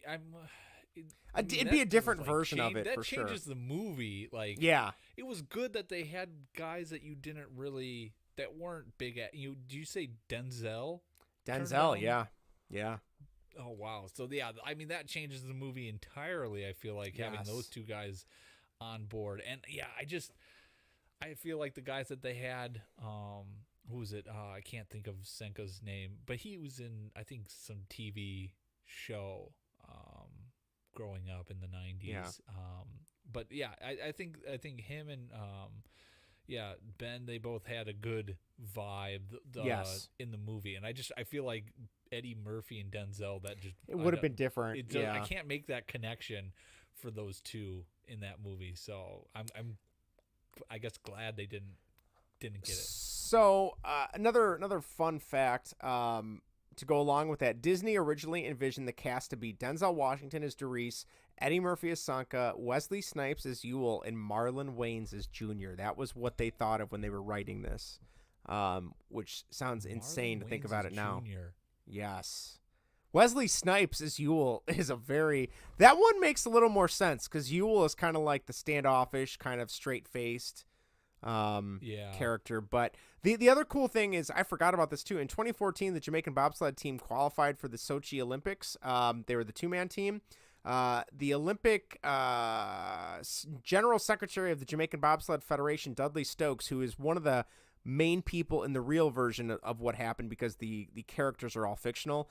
He said, "I don't think the support for our team like we've seen over this time would have been sustainable without the ongoing appeal of that Disney movie." It says the team received funding from many sources, including one donation campaign held by an online community for Dogecoin. So there you go. I don't know. I just think it's so funny. In Norway, this movie is called Cold Buttocks, which is interesting. That's funny. In France, it's called Rasta Rocket. And a few other characters that were considered for roles: Cuba Gooding Jr., Jeffrey Wright of the recent Detective Lieutenant Gordon in Batman, and Eric LaSalle from ER were originally also trying to audition for the role along with Tupac. So there you go. What was Tupac supposed to be? It doesn't say. It just says that he auditioned for the movie, and I don't know. It doesn't say what role, but yeah. I don't know. Great movie. Just a fun one. If you've never seen it, watch it with your kids. I remember one day, like the last day before winter break one year, I let the kids vote, and they voted for some stupid movie. And I'm like, nah, I don't even have that movie. We're going to watch Cool Runnings. And I got so much crap from them. And then we started it, and by the end of the first day, because it was like a day and a half movie, by the end of the first day, they're like, we're going to watch this tomorrow, right? Like, we really want to see how this ends. I'm like, oh, don't you worry. We are going to finish it. Like, just give it a chance. It's a good movie. You guys are going to like it. And then of course they loved it. So there you go. Yeah, of course. Yeah. Yeah, you should have just punished them and said, no, we're not going to watch it. No, because they voted for like Trolls. And I'm like, no, I'm not sitting here and watching Trolls. Sorry, guys. I'm vetoing Trolls. So there you go. Good job, Justin. Thank you. I laid down the law. What are we on? We're on number 3. You are on 3, yeah. No, I'm on 3. Or you're on 3. I'm going on to 2. Go ahead. Okay. My number 3 was your number 4. It is Heavyweights. Oh yes. For everything you said, is great. Yeah, they go to fat camp or he's told that he's going to go to fat camp, and then he gets all upset, and then he finds out that, oh, these guys, everybody here is fat, and they've been like, he finds out they've all been there for like 5 years straight. Yeah, nothing's changing. Nobody's like lost any weight. And right. Then they do the unveiling of the blob food that they snuck in and everything like that. Yeah, it's great. And I love the when Tony Perkis takes over. I think was it Pat Finley was the he is the counselor, the guidance counselor, the leader of their camp, and he like looks at him and is like, "How many years have you been here?" And he's like, he was there like the most since senior. he was a kid. Actually, yeah, I think that's when not Frank, but Jerry Stiller, because he plays Ben Stiller's parents and his mom too. Yeah. Oh, wait. Or no, they I'm trying to think. Jerry they Stiller play the ones that plays owns the the camp, original. right? Yes. Yeah, the original host. Yes. And yeah, that's right. They get bought out. But yeah, it was whoever Tony Perkis's dad is, and it asks like, who's the most senior person here? And it's Did you know that's Ben Stiller McGowan. Ben Stiller plays that character too?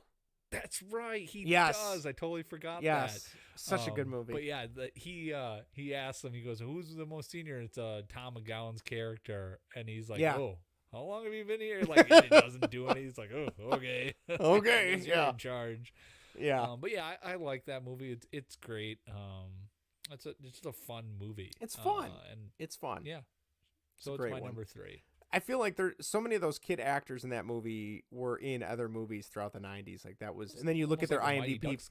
It was like a Mighty Ducks reunion, yeah. And then like some of them, you look at their IMDb page and they weren't in anything else, or they're like struggling actors doing indie movies nowadays, you know. So, awesome, good choice, Vinny. That's a great pick, and I feel like maybe that's one. Oh, I put it on, but I know Maddie wants it still to watch it. No, I don't think I want to have it higher, but no. These last two are go-tos for me that I still watch on a yearly basis. What's your number 2 then? My number 2, this is a controversial choice because it's rated PG, although a lot of parent groups were not happy with the amount of violence in it, but it is still based on a kid's, well, the comic book isn't a kid's comic book, but the cartoon was definitely a kid's cartoon, and that is the original 1990 Teenage Mutant Ninja Turtles. I love that movie. Should it be PG-13? Hell yes. If Mrs. Doubtfire is PG-13, the original TMNT should definitely be PG-13. I think I like that one the most because out of the 3, well, there's other Ninja Turtle movies, but out of the 90s Ninja Turtle movies, it's definitely the darkest one. It's kind of got a really dark vibe. Shredder and the Foot Clan are trying to get kids to come and steal stuff, and like it shows them in their hideout, and it's all these kids just hanging out, like smoking and drinking and playing video games all day, and then they occasionally do martial arts and then go rob people and kick the crap out of people. Sounds like Casey. Fun. It does, right? Like, what did I wasted my childhood. I could have been joining the Foot Clan. Casey Jones in that movie is awesome. I can't remember what's the actor's name? I can't think of his name. He was also on Chicago PD. Elias Codius, that's it. My parents were like, hey, Casey Jones is in this. I'm like, wow, I'm impressed that they remembered that he was in the original Ninja Turtles movie. So good. So many good action scenes. The second Disney movie. The second Ninja Turtle movie I feel like is more Disney-fied, even though it's not a Disney property. Secret of the Ooze. It is good. Don't get me wrong. It's fun. It's more family, not focused, but more family friendly. Where the first one's kind of grungy and grimy, and it's a lot of the scenes are all filmed in a dark lit place. Like that came out. I was 3. I was in love with the Ninja Turtles. I think I probably still have that VHS somewhere because I never threw away my VHS tapes, and my parents made me take them when I moved out. So, I don't know what else to say. It's just a great movie and awesome movie. Nice. I have the movie poster hanging up in the basement. So there you go. Your choice. I remember the second one, the Secret of the Ooze with I think there was like Dunkin' Donuts or something like that was in there. Oh, the donuts, yeah. Yeah. They might have been Dunkin' Donuts, yeah. With Tokar and Razor, really, and they got the ice cubes inside that they needed them to eat to shrink back down. Is that what you're talking about? Mm-hmm. Yeah. See, I shouldn't know this much about these movies, but I do. So good. It's a great movie. All right, Vinny, what's your number 2? I'm curious because I don't know where you're going with these last two. My number 2 is Blank Check. Oh yeah. Okay. I always wanted to have $1 million after seeing this movie. I thought like him getting that money. Well, yeah. I mean, at that age, getting that money, that was like, wow, that would be so cool to have my own house, have all this cool stuff. Yeah, and now looking back on it and seeing that movie, it's like, how the heck did he blow through $1 million in that short of time? It's absolutely ridiculous. But yeah, it's a good movie. There's James Rayborn's in it. Yeah, it's just a fun. Again, it's a lot of these movies I'm picking.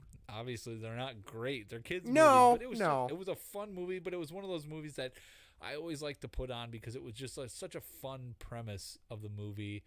I think with the his limo driver, the quote is, "You got something? It's STYLE style." I always think of that line. It's a good line. Yes. Yeah. The was it Michael Lerner's character Biederman, when he's asking him about when Juice comes in to pick up the money for him, and he's like talking about the chickens and the hen and stuff like that. That part's always funny. I was gonna say, I was waiting for you to bring up Tone Loc as Juice because he probably steals that movie. Like, he's my favorite character in that entire movie. He's really good in that. Yeah. Although he does blow chunks in the car, which is absolutely disgusting. And like thinking about that, like getting sick in the Jaguar, like I can't imagine what. Can't even imagine that. Yeah, can't fathom that. Yeah. But yeah, it's a goofy premise. Always fun though if you're a kid watching that, thinking like, man, I could get my own. Like if I got that money, man, I would spend it on this and stuff like that. Nowadays as an adult, it's like you should probably invest that and just live off the interest. Do you yeah, exactly. You're gonna have to refresh my memory. Great movie. I enjoyed that. That's on my honorable mentions. I don't remember a lot of the specifics because I mean it's going on like probably 25-30 years since I've seen it, but do you remember how the hell did he get the bank to deposit the check? Do you remember what the stipulation was? That's what the bank they took him to Biederman, the check or the teller did. Okay. And Biederman was working with Quigley. That's right. Okay. And that he had his money for him, so then he gave him the money. Okay. Because he thought he was Juice, the guy that was on the drop to pick it up. So so that's how that happened. That's how that. Okay, I couldn't remember. I know they had to write it in somehow, but I could not remember what it was. Yeah, that's a great movie. Isn't there kind of like a weird kiss between the kid and the adult? There is that whole weird, like the kid being in love with the special agent and stuff like that. But yeah, you can gloss over that. It was the 90s. It wasn't a big deal. Well, I mean, I don't know. As a kid, didn't you have a crush on? Oh yeah. Yeah, and someone that was older or something. Yeah, that's I equated to that. Like that's what that was. And I'm glad you brought up Quigley, who Miguel Ferrer, I believe is how you say his name. Yes. He's a guy. He's in so many things, and I feel like he always plays a bad guy. Usually, I could be wrong. It's like Jerk or something. Yeah. I did not realize he passed away in 2017 from throat cancer. But the one thing I remember him in, and I didn't see this until recently. I had action figures of it when I was a kid, but he was in RoboCop. He was one of the guys that worked for the tech company in RoboCop, which, have you ever seen RoboCop? I have not. Okay, so as a kid, I had all the RoboCop action figures. There was a RoboCop cartoon, but I never saw the actual RoboCop movie until college because it was rated R, so a kid's not going to see that movie. Holy shit, that is a hard R, rated R movie. I can't believe they turned that into a cartoon for kids. Like, there's like dismemberment and like stuff, limbs being blown off and shown. Like, it's gruesome. Really? Yeah, like it's still a fun action movie, but it's rough. Like I was sitting there as a college kid and I'm like, how the hell did I have action figures of this? You know what I mean? But right, what are you gonna do? So it was a simpler time back then. All right. It was. My number one, this is no surprise, Mighty Ducks. I don't know what else to say. I feel like a broken record whenever we do 90s stuff because the Mighty Ducks always works its way in. I'll recap. I mean, great actors, Gordon Bombay, great plot, silly to a certain extent. Hans is awesome. The guy that knows Gordon and grew up with him, he's the owner of the pro shop. Coach O'Reilly is just such an asshole, and you just love to hate that guy. I mean, how many times do we use that gif when it comes to winning, about winning? It's not worth winning if you can't win big. Mr. Ducksworth and Quack Quack Quack and the Flying V, the Oreo line, the awesome jerseys. Which, I mean, Vinny, you have one of their jerseys. You know, I have. I should have worn my. Do you have two of them? Oh yeah, you have the D2 ones, right? Yep. Okay. I should have worn my Hendrix one. I have that in the closet. I mean, I don't need to say much more. It's the reason one of the reasons I got into hockey. I still could watch that movie probably once a month, quote it line for line. I wouldn't be tired of it, even though it's a kid's movie. I will admit, though, I did not watch any of the second season of the TV show. I heard it was not good. I didn't either. I saw it. I saw them putting it on, like, cable TV to try and get more people to watch it, but you know what? Really? You don't got Gordon Bombay, and I didn't hear anything about if Joshua Jackson came back because he was rumored to have come back as Charlie Conway. I did not hear anything about that, so I'm guessing it didn't happen. So I think I might bow out on that. The first season was not good. It was not really that great. Yeah, the first season was just like living off nostalgia and having Gordon. Like, Gordon carried the entire first season. Yeah. And then just like the goofiness wasn't even good goofy. It was just like, no, it was stupid goofy. Unrealistically stupid. Like the closing of their eyes and playing. Yeah. Who in their right mind would close their eyes and play hockey? It doesn't work. We watched a D2 over the summer when we were at the on vacation, the River House. Yes. And we were joking about like you were telling me all the things that were illegal and stuff. Yes. Where I would question like they couldn't do that. Can they do that? Like, no, they couldn't. No. But it was still more believable than sitting like you would say, oh, that might be against the rules or something like that. They played it off where if you don't know the rules of hockey, just kind of really think anything of it. It kind of goes over your head. But like closing your eyes on a hockey rink and passing the puck around with other people that have their eyes open and are more talented than you is very unbelievable. Yes. And that kind of lost me there. I feel like that might be why, as an adult, I think I like the first one more, is because it's much more, this is going to sound stupid, it's much more grounded in terms of stuff they do. Like, as a kid, I loved D2, but like you said, as we're sitting there watching it as adults, I'm like, oh yeah, that doesn't happen. Oh no, you can't do that. As soon as he can't do a knuckle puck, it doesn't work. As a kid, I tried it so many times, it doesn't work. Everybody like, tried it. We had kids, to. We had no idea. But like, magically getting Keenan Thompson into all the goalie pads, but no one on Team Iceland notices. Come on, like, and then as soon as you take your helmet off in Pee Wee hockey, as soon as someone loses a helmet, you blow the whistle. You cannot keep playing. It's not like the NHL. So, I'll shut up because I could talk about the Mighty Ducks forever. That is my number one. There you go. Nice, very, very good movie. Good choice. Thank you. Yep. It would be on my list if I didn't pick it before. Yes, you were smart. You tried to switch it up, which I can appreciate. Yep. Well, I wouldn't say smart, maybe stupid. But my number one is The Sandlot, and good it pick. is a great movie. I can't believe I didn't have it on my list before. I think I threw Toy Story in there just to kind of switch it up. Because my Toy Story is number 5. Although I feel like maybe I didn't pick The Sandlot because I picked it for sports movies or something like that before. But I'm picking it this time because I don't remember why it wasn't on my list last time. It should have been. The Sandlot is such a great movie.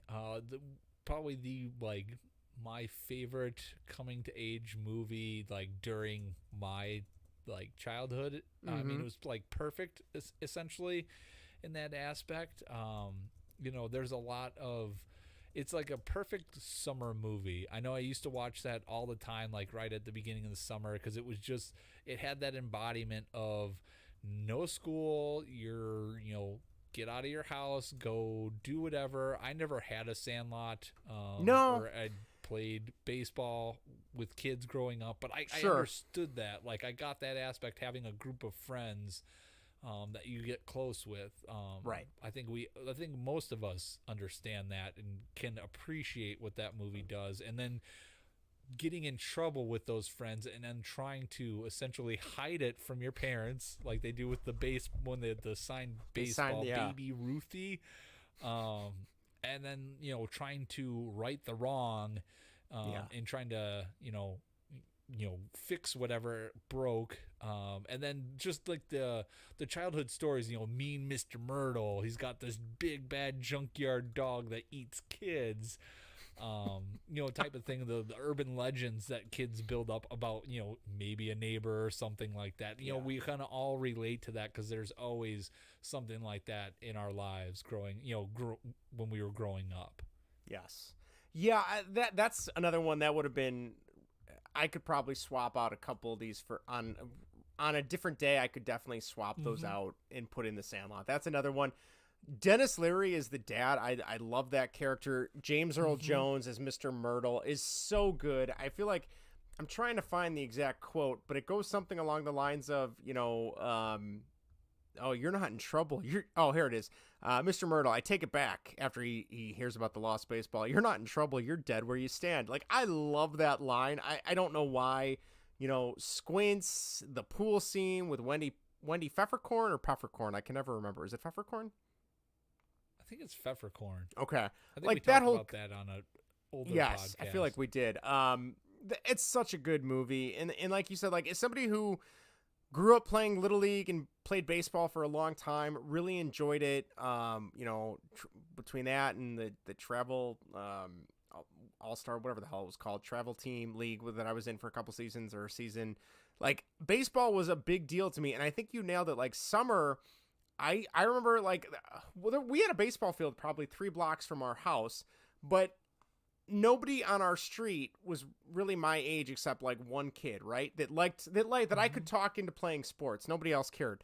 So, like, we would literally just play baseball in my driveway, and like, this tree was first, the sidewalk was second, the bush over there was third, and then we had like a goofy home plate from like a t-ball set from when we were kids, which I found it and I still have it in my garage. Is a sentimental thing. My sister laughs every time she sees it because she remembers playing. But like, we were playing, that was like with a wiffle ball. Like, the idea of having a quote unquote team that wasn't your Little League team that you could go and play and practice just sounded so cool.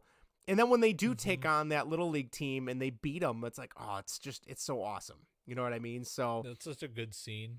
It is. It's great. Yeah. Yeah, it's awesome.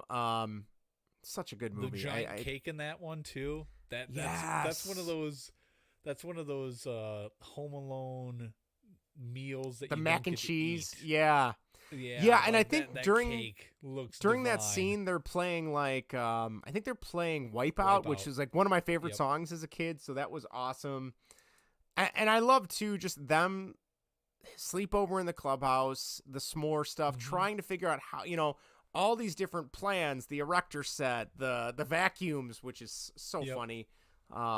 Just a great movie. Where they use like a broom handle. Like, yes. What are you going to do with that? What are you going to do with that? Like the pot makes sense because you can cup it and bring it right. back. But then I always wonder what actually happened to that stuff. Like, because obviously they're in their mind, they're picturing this giant junkyard dog, but like what really destroys their erector set? Like you got caught on something. Some big giant dog isn't sitting there like shaking the entire clubhouse. Like, I guess, I always think back to like, okay, what actually happened when all that stuff failed? Like, and did the dog, maybe the dog did bite the pipe and stuff like that, but it wasn't like you just saw it because it's sticking down there, so he went to bite it, and they're just, picturing this gigantic beast of a dog. Right. Yeah, I feel like that's one of the best reveals is when, they show the dog multiple times from different angles, and it's like this gigantic, huge-ass puppet, obviously, or prop or whatever, and then you see the real dog at the end, it's like, That's just a regular dog like that, especially when he just sits and then he digs up all the other baseballs for the kids. It's like, oh, it's adorable. So great choice. I could have worn my Sandlot shirt. I have a Sandlot shirt. I could have worn that too. I'm really slacking this week. All right. You got any other honorable mentions real quick before we go to the write-ins? No, I don't. No, okay. I said them in an earlier episode. In episode, was it 64? I said them all. So, yeah, I'm not going The only other ones I had were Richie Rich, Dunstan Chucks In, Mighty Ducks 2, TMNT 2, Space Jam. Technically, I didn't put in here because it's half animation. Rookie of the Year, Little Giants, Sandlot. And this is one that I remember watching a lot as a kid. I feel like it was on HBO all the time. And that was Man of the House with Chevy Chase and Jonathan Taylor Thomas. Great movie. That's a great one. I remember that was when they were in, was it Indian Guides, and they had to pick, a Native American name. I was, enthralled with that. I thought that was so cool, and I never did Boy Scouts or any of that. So. No. Were you? I was. What was your name? We actually went because that movie came out. Did you really? Yeah, we all went as, because we would meet, every once a week. We would meet, and so once that movie came out, and that was kind of like a big aspect of it, the whole, I guess, tribe is what we were called, went out to that movie as the get together that week, and that was cool. Really fun. I remember doing that. George went that movie. Yeah, it was great. What was your? I gotta ask. What was your name? Did you get to pick a name? Yes, I was the Little Dipper. And my dad was the Big Dipper. Okay, that's interesting. I'm gonna next time I see your dad, I'm gonna call him the Big Dipper and see what he says. What was Chevy Chase's in that? It was, God. Oh, hold on, I'll find it. Do you remember what Jonathan Taylor Thomas's was? So, Wing. Okay, Little Wing, and hold on, I'm not gonna look it up yet, but I want to say Chevy Chase was Squatting Dog. Does that sound right? Yes, that's what it is. Is that it? Holy shit, that was somewhere deep in the recesses of my brain. I don't know why I remember that. You can't remember most people's names that we've been talking about tonight, but you remembered Chevy Chase's Indian Guide's name. Wow. Okay, here's another funny thing. I did not realize that the mom was Farrah Fawcett. Did you know that was Farrah Fawcett? Yeah. I had no idea. Yeah. Wow. That's crazy. Really? Yeah, no clue. Not a clue. Good for her. I know she passed away, though, last, 5, 6, 7 years, something like that, too. But, yeah. All right. Let's get to the write-ins, then we can go to bed. Yes. Do you want to start, or do you want me to start? Sure. You can start first. All right. Chris, our guy, wrote in. He did it again by year, which I think is a really good way to do it. He said 1990, he had Home Alone. 91, My Girl, and Hook. This might be controversial. I've never seen My Girl. Sorry. I know the gist of it is he gets killed by bees. He needs his glasses. Oh, that's the ending. Sorry. That's all I've seen. And then Hook. Okay, this is controversial. I don't like the movie Hook. Do you like that movie? What the hell is wrong with you? That should be a soundbite. That is a good movie. That would be on my honorable mention list. It almost made my top 5 until we were talking more, and I changed it. Yeah, but not a fan. Why not? Robin Williams, he's great. Yeah, Julia Roberts, Dustin Hoffman. It takes place in England. Hey, Glucose in the chat says My Girl is awesome. I have never seen My Girl. I know Erica has tried to get me to watch it multiple times, and I always manage to find a way out of it. It's kind of creepy. Dan Aykroyd's John, in it. You not should John love Candy. that, Justin. He likes Hook Candy. too. Man, I feel bad. I hope I'm not offending Glucose here. No, I'm not Justin, a fan. You've offended me, and you don't feel bad about that? That's on a regular basis, Vinny. That's just old hat at this point, right? I know. I was going to say Dan Aykroyd, though, is in My Girl. You should like that. He's the dad, right? Yeah, and Jamie Lee Curtis. I did not know that. Yeah. Hook, I think. I don't know. I'm not a My Girl aficionado, but maybe I'll have to go back, and I would sooner watch Hook than I would My Girl. I'll tell you that much. But isn't it like Bananarama? What Bam, don't you like or something? about Hook? I'm not real big. Well, I shouldn't say I'm not into fantasy stuff because I still play video games with fantasy stuff. And you like Star Wars. And I love Star Wars. Yeah, I don't know. There's something. Maybe I think I saw it as a kid. I know as a kid the alligator part, which wasn't even a real alligator, it was just a statue, right, or a wooden carving or something. Yeah, it was a statue clock. Yeah. Okay, that really creeped me out as a kid, and I think that's what kind of ruined it for me. I can't say why that because it's not creepy at all. So maybe I need to go back and watch it. Maybe you can make it like a family night and watch it. Go back and watch it. He also said Mighty Ducks for 92. Great choice. Dennis the Menace. That was another one. I liked the Dennis the Menace that came out later with, shoot, I'm batting 1,000. I can't remember anybody's name. But that one had Christopher Lloyd in it, and he played this horribly creepy, ugly, like, drifter. That's the Dennis the Menace. Yeah, that's the one I didn't like because that part scared me as a kid. Oh, the one in 93? Yes. I'm thinking of the one, it was later, and it didn't have Walter Matthau in it. It was a different one. All right. He also says Dennis the Menace. Cool runnings. Wasn't Dennis the Menace? Yes, he was in the first one. The second one. It wasn't Walter Matthau. Oh, okay. It was, and I know as soon as I see the name. You're confusing me. Don Rickles is Dennis the Menace in the second one. All right, Really? That one I liked a lot more. Rookie of the Year in the Sandlot, number 94, Little Big League, D2, Getting Even with Dad, never saw that. Little Rascals, that was cute. In this, the Santa Claus, Angels in the Outfield is another one I liked as a kid, but I have not seen since. I don't know if it still holds up. Little Giants, great movie. 95, he said Big Green, Jumanji, and Casper. Another hot take, not a real big Jumanji fan. Really? Yeah, it's fine, but I don't get the appeal. It doesn't do it for me. Why? I don't know. Like Robin Williams. No, I love Robin Williams. His comedy specials, I own like 3 of them. They're awesome. Glucose also says, I watched the one with Dennis the Menace with Walter Matthau and Christopher Lloyd a lot. Yeah, that one just it scared the hell out of me as a kid. He also Lloyd said is creepy in that he's one. creepy in that movie. 96, D3, Ed, Matilda, Space Jam, Homeward Bound, good choice. 97, George of the Jungle, Jungle the Jungle, also a good movie. Good Burger and Air Bud. 98, Jack Frost and Dr. Dolittle. 99, The 13th Year, Smart House, Inspector Gadget. Wow, and Johnny Tsunami. I only know Inspector Gadget from that year. Good list, Chris. Thank you for writing in. Vinny, go ahead and take the next one. Lynn writes in Hook, Jumanji, Homeward Bound, Beethoven, and Sandlot. Yes, Homeward Bound. Although it's that was Beethoven, the way she wrote that. There's an H in there, Mom. Yeah, it's okay. Erica, to no surprise to anyone, she wrote in Hocus Pocus. Little Giants, Man of the House, It Takes Two, and Jumanji. Yeah, so there you go. Yeah, the Little Giants. That's a great really one. Solid one. Did you watch that one a lot? Yes, we watched that one a lot. Yes, with John Madden. Yes, cameo in it. That was my fantasy football team name for a while. Was the annexation of Puerto Rico. Yeah, I remember that. But much like our Twitter poll, I couldn't fit it all in, so it was all misspelled. Exactly. It's a comeback full circle here. And my team was awful whenever I used it. In number 1, Sandlot. Number 2, Heavyweights. Number 3, Hook.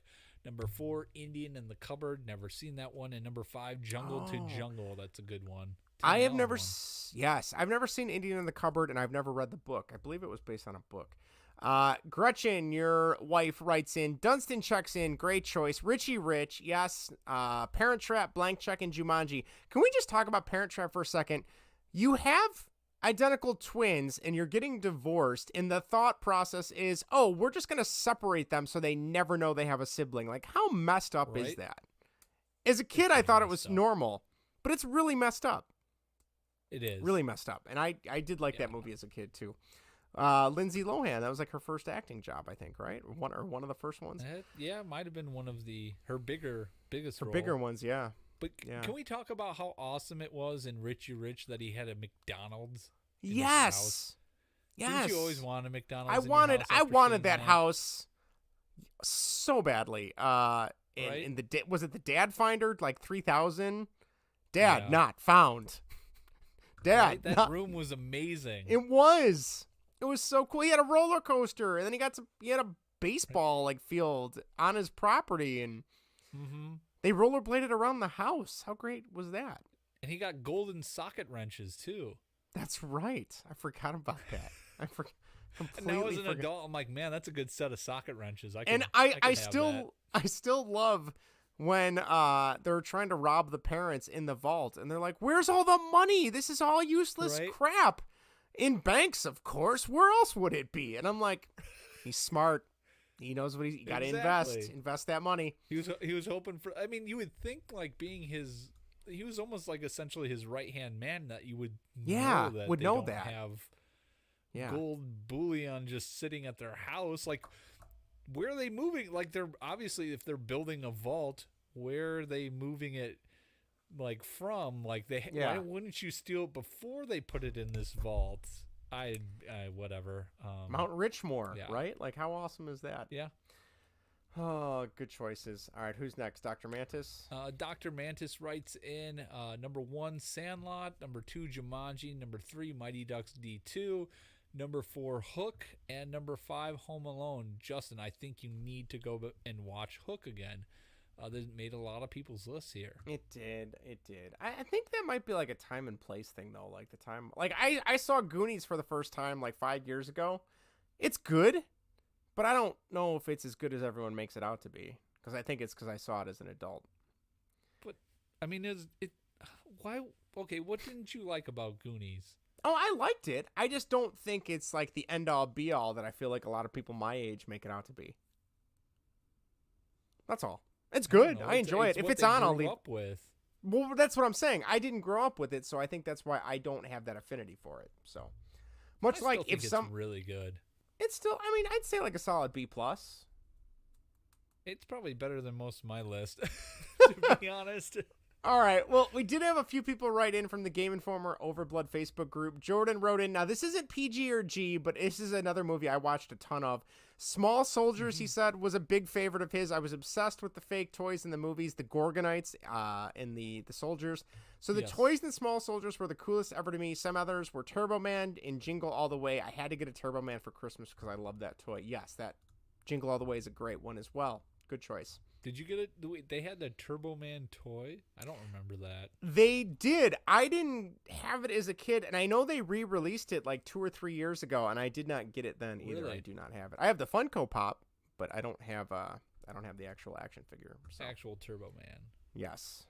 Brad writes in, 3 Ninjas was a big favorite of mine when I was younger. No, it does not hold up, but I watched it so many times. Yeah, I remember that. I remember that one too. And then, like they were like, I think. Yes.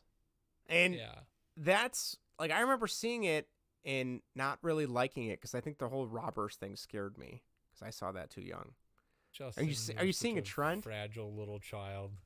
Does it explain how I turned out? And then lastly, this is another hot take. Steven wrote in, he said the coolest orange VHS tape because it was published by Nickelodeon, and that's Harriet the Spy. Right. Did you ever see Harriet the Spy? I did not see that, but I do remember like it was a Nickelodeon. I think it was a big deal, right? Showed a movie, and I think I remember Rosie O'Donnell was in it too. They had the orange tape.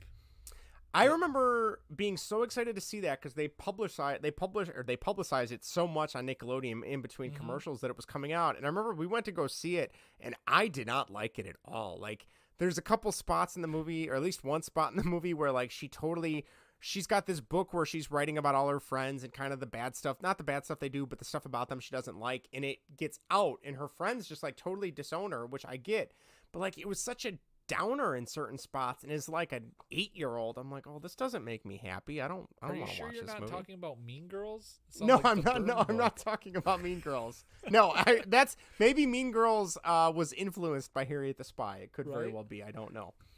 And that's it. We've made it through another week. We're done, Vinny. Woohoo! Woohoo! All right. Well, you got anything else you want to share before we wrap up? I don't. No. All right. Good answer. All right. Well, on that note, if you want to write in with your favorite 90s live-action kids movies or anything else we've talked about this week, tell Vinny why he's wrong and why they should draft a quarterback for the Bears if you want. I would also argue that you're wrong on that. Feel free to write in. You can comment or leave us a message on YouTube, youtube.com/baseball, whatever, twitch.tv/baseball, whatever. You can tweet us at baseballandwhat. You can also email us at baseballwhatever@gmail.com or shoot us a text or leave us a voicemail at 1-913-808-3278. That number again is 1-913-808-FORT. And we do have a last-minute comment. Zach says, or Glucose says, did you guys watch Cop and a Half with Burt Reynolds? I watched that one a bunch when I was young. Some lines I think are once in a while. I don't remember that movie at all, Zach. That was a really good one. Was it? Just you should watch that before. All right, I will. All right, well, on that note, thanks again to all those that are listening and downloading. We appreciate it. Have a great weekend, and we will be back next week with more tomfoolery and fun on baseball and whatever. Have a good night, everybody.